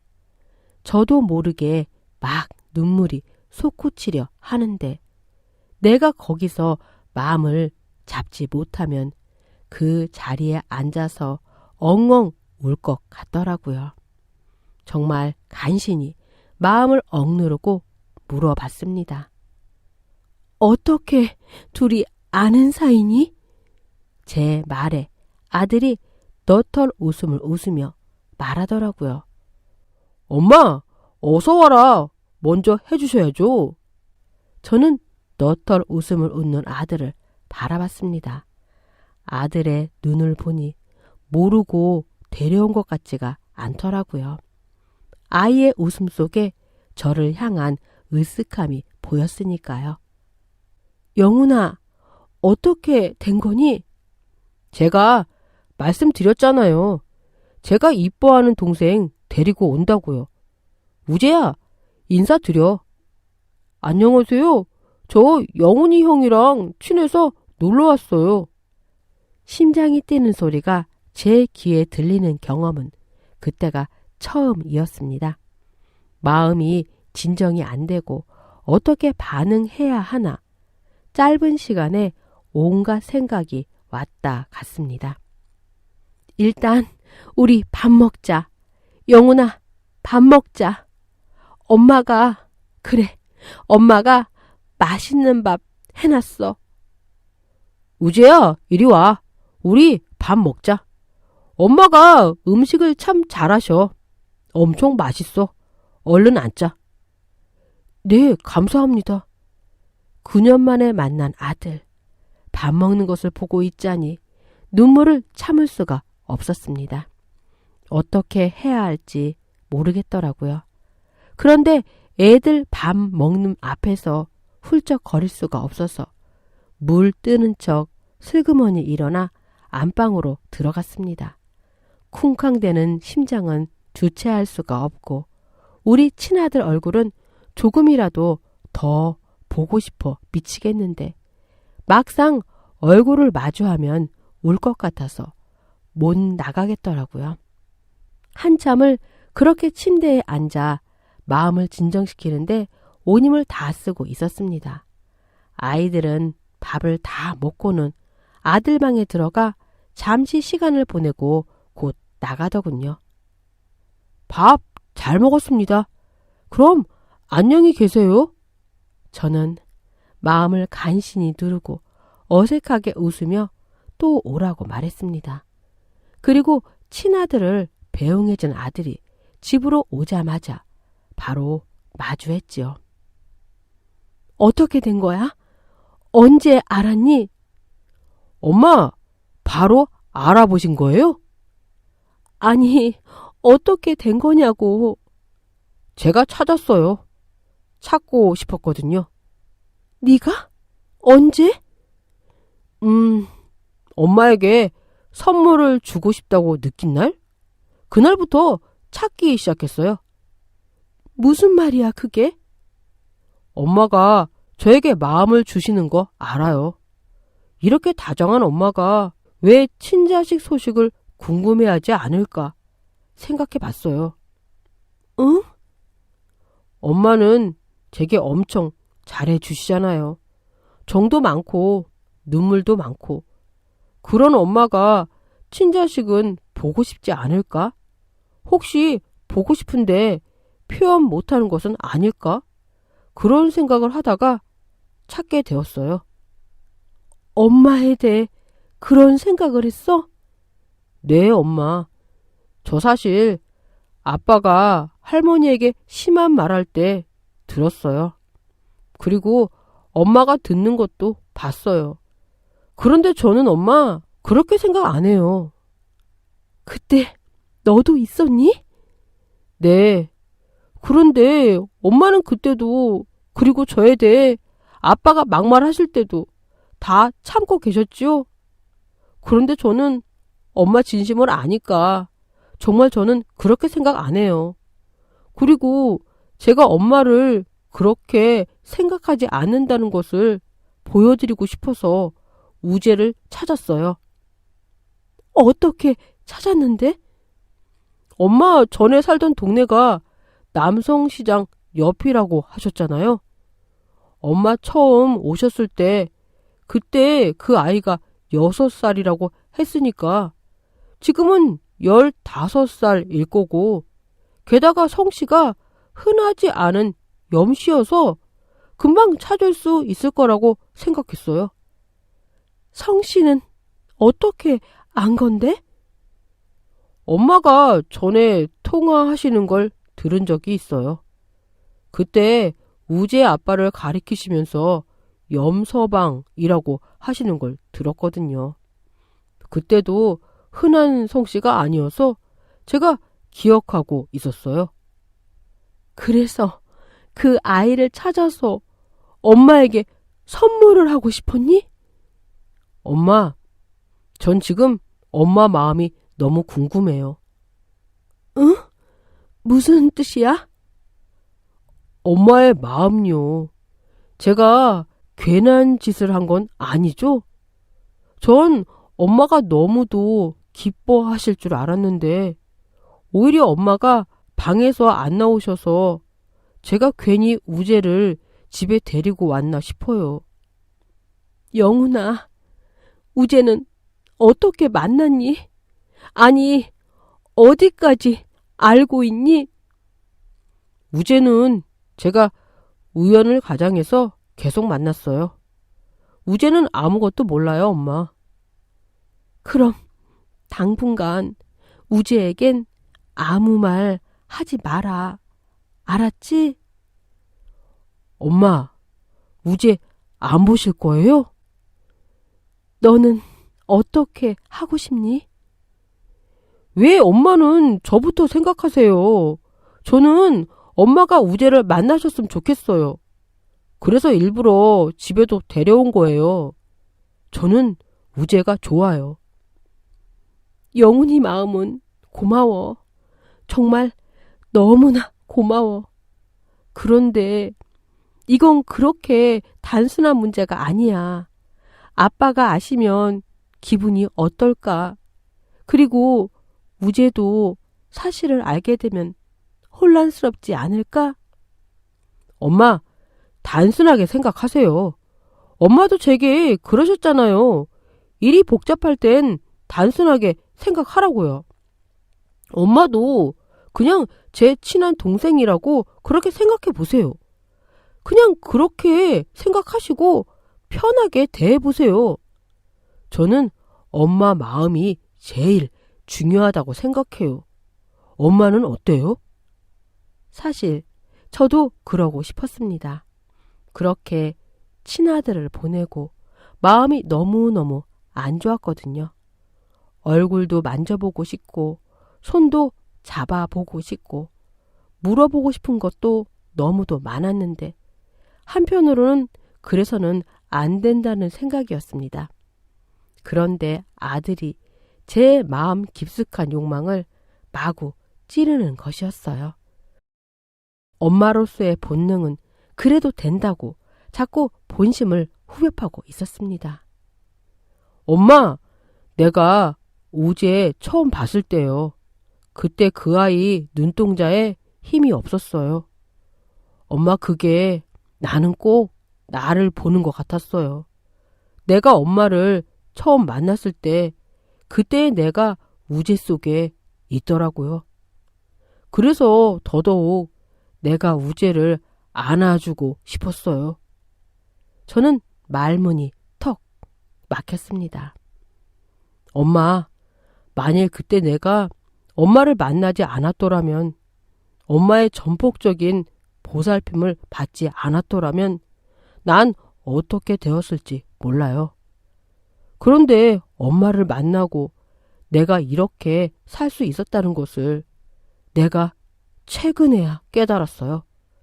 너무 늦게 깨달아서 미안한데, 그래서 더 엄마에게 뭔가 선물을 하고 싶었어요. 아들의 말을 들으며 눈물을 참을 수가 없었습니다. 애가 자라서 속도 이만큼 찼구나 싶으니 정말 눈물이 멈추질 않더라고요. 엄마, 우재는 엄마가 없어요. 우재는 할머니랑 산대요. 엄마가 나에게 와서 나는 완전하게 컸는데 우재는 막상 엄마가 없어서 빈 시간을 살아요. 엄마, 이제 우재에게도 엄마 시간 나눠주세요. 그래서 우재도 돌봐주세요. 우재 돌보면서 엄마 시간도 채워가세요. 난 엄마가 그랬으면 좋겠어요. 흐느껴 우는 내 팔을 살며시 잡으며 아들이 말했습니다. 내가 조금 잘해줬는데도 우재는 나에게 마음을 활짝 열어줬어요. 뭔가 정에 메말라 있는 건 아닐까 그런 생각이 들었어요. 엄마, 이제 우재에게도 저는 좋은 시간을 만들어주고 싶어요. 그날 이후로 아들은 종종 친아들을 집으로 데리고 왔습니다. 비록 그 아이에게 아줌마라는 호칭으로 불리고 있지만 아이에게 내 손으로 밥을 해서 먹이고 그 아이에게 새로 생긴 여자친구 이야기도 듣고 담임 선생님 흉보는 것도 들으면서 깔깔거리는 시간을 보내고 있어요. 어쩌다 한 번씩 주말에 데려와 같이 잠을 자기도 하는데 그러면 정말 그 시간이 구름 위에 누워있는 것만 같은 기분이 듭니다. 가출했던 아들이 준비한 선물. 이제는 제 인생을 바꾸어 우리는 은밀한 비밀 속에서 우리만의 시간을 만들어가고 있습니다. 오늘 썰맘 사연글에 여러분의 소중한 댓글 참여 기다리면서 구독, 좋아요, 공유는 물론 알람 설정도 부탁을 드립니다. 감사합니다.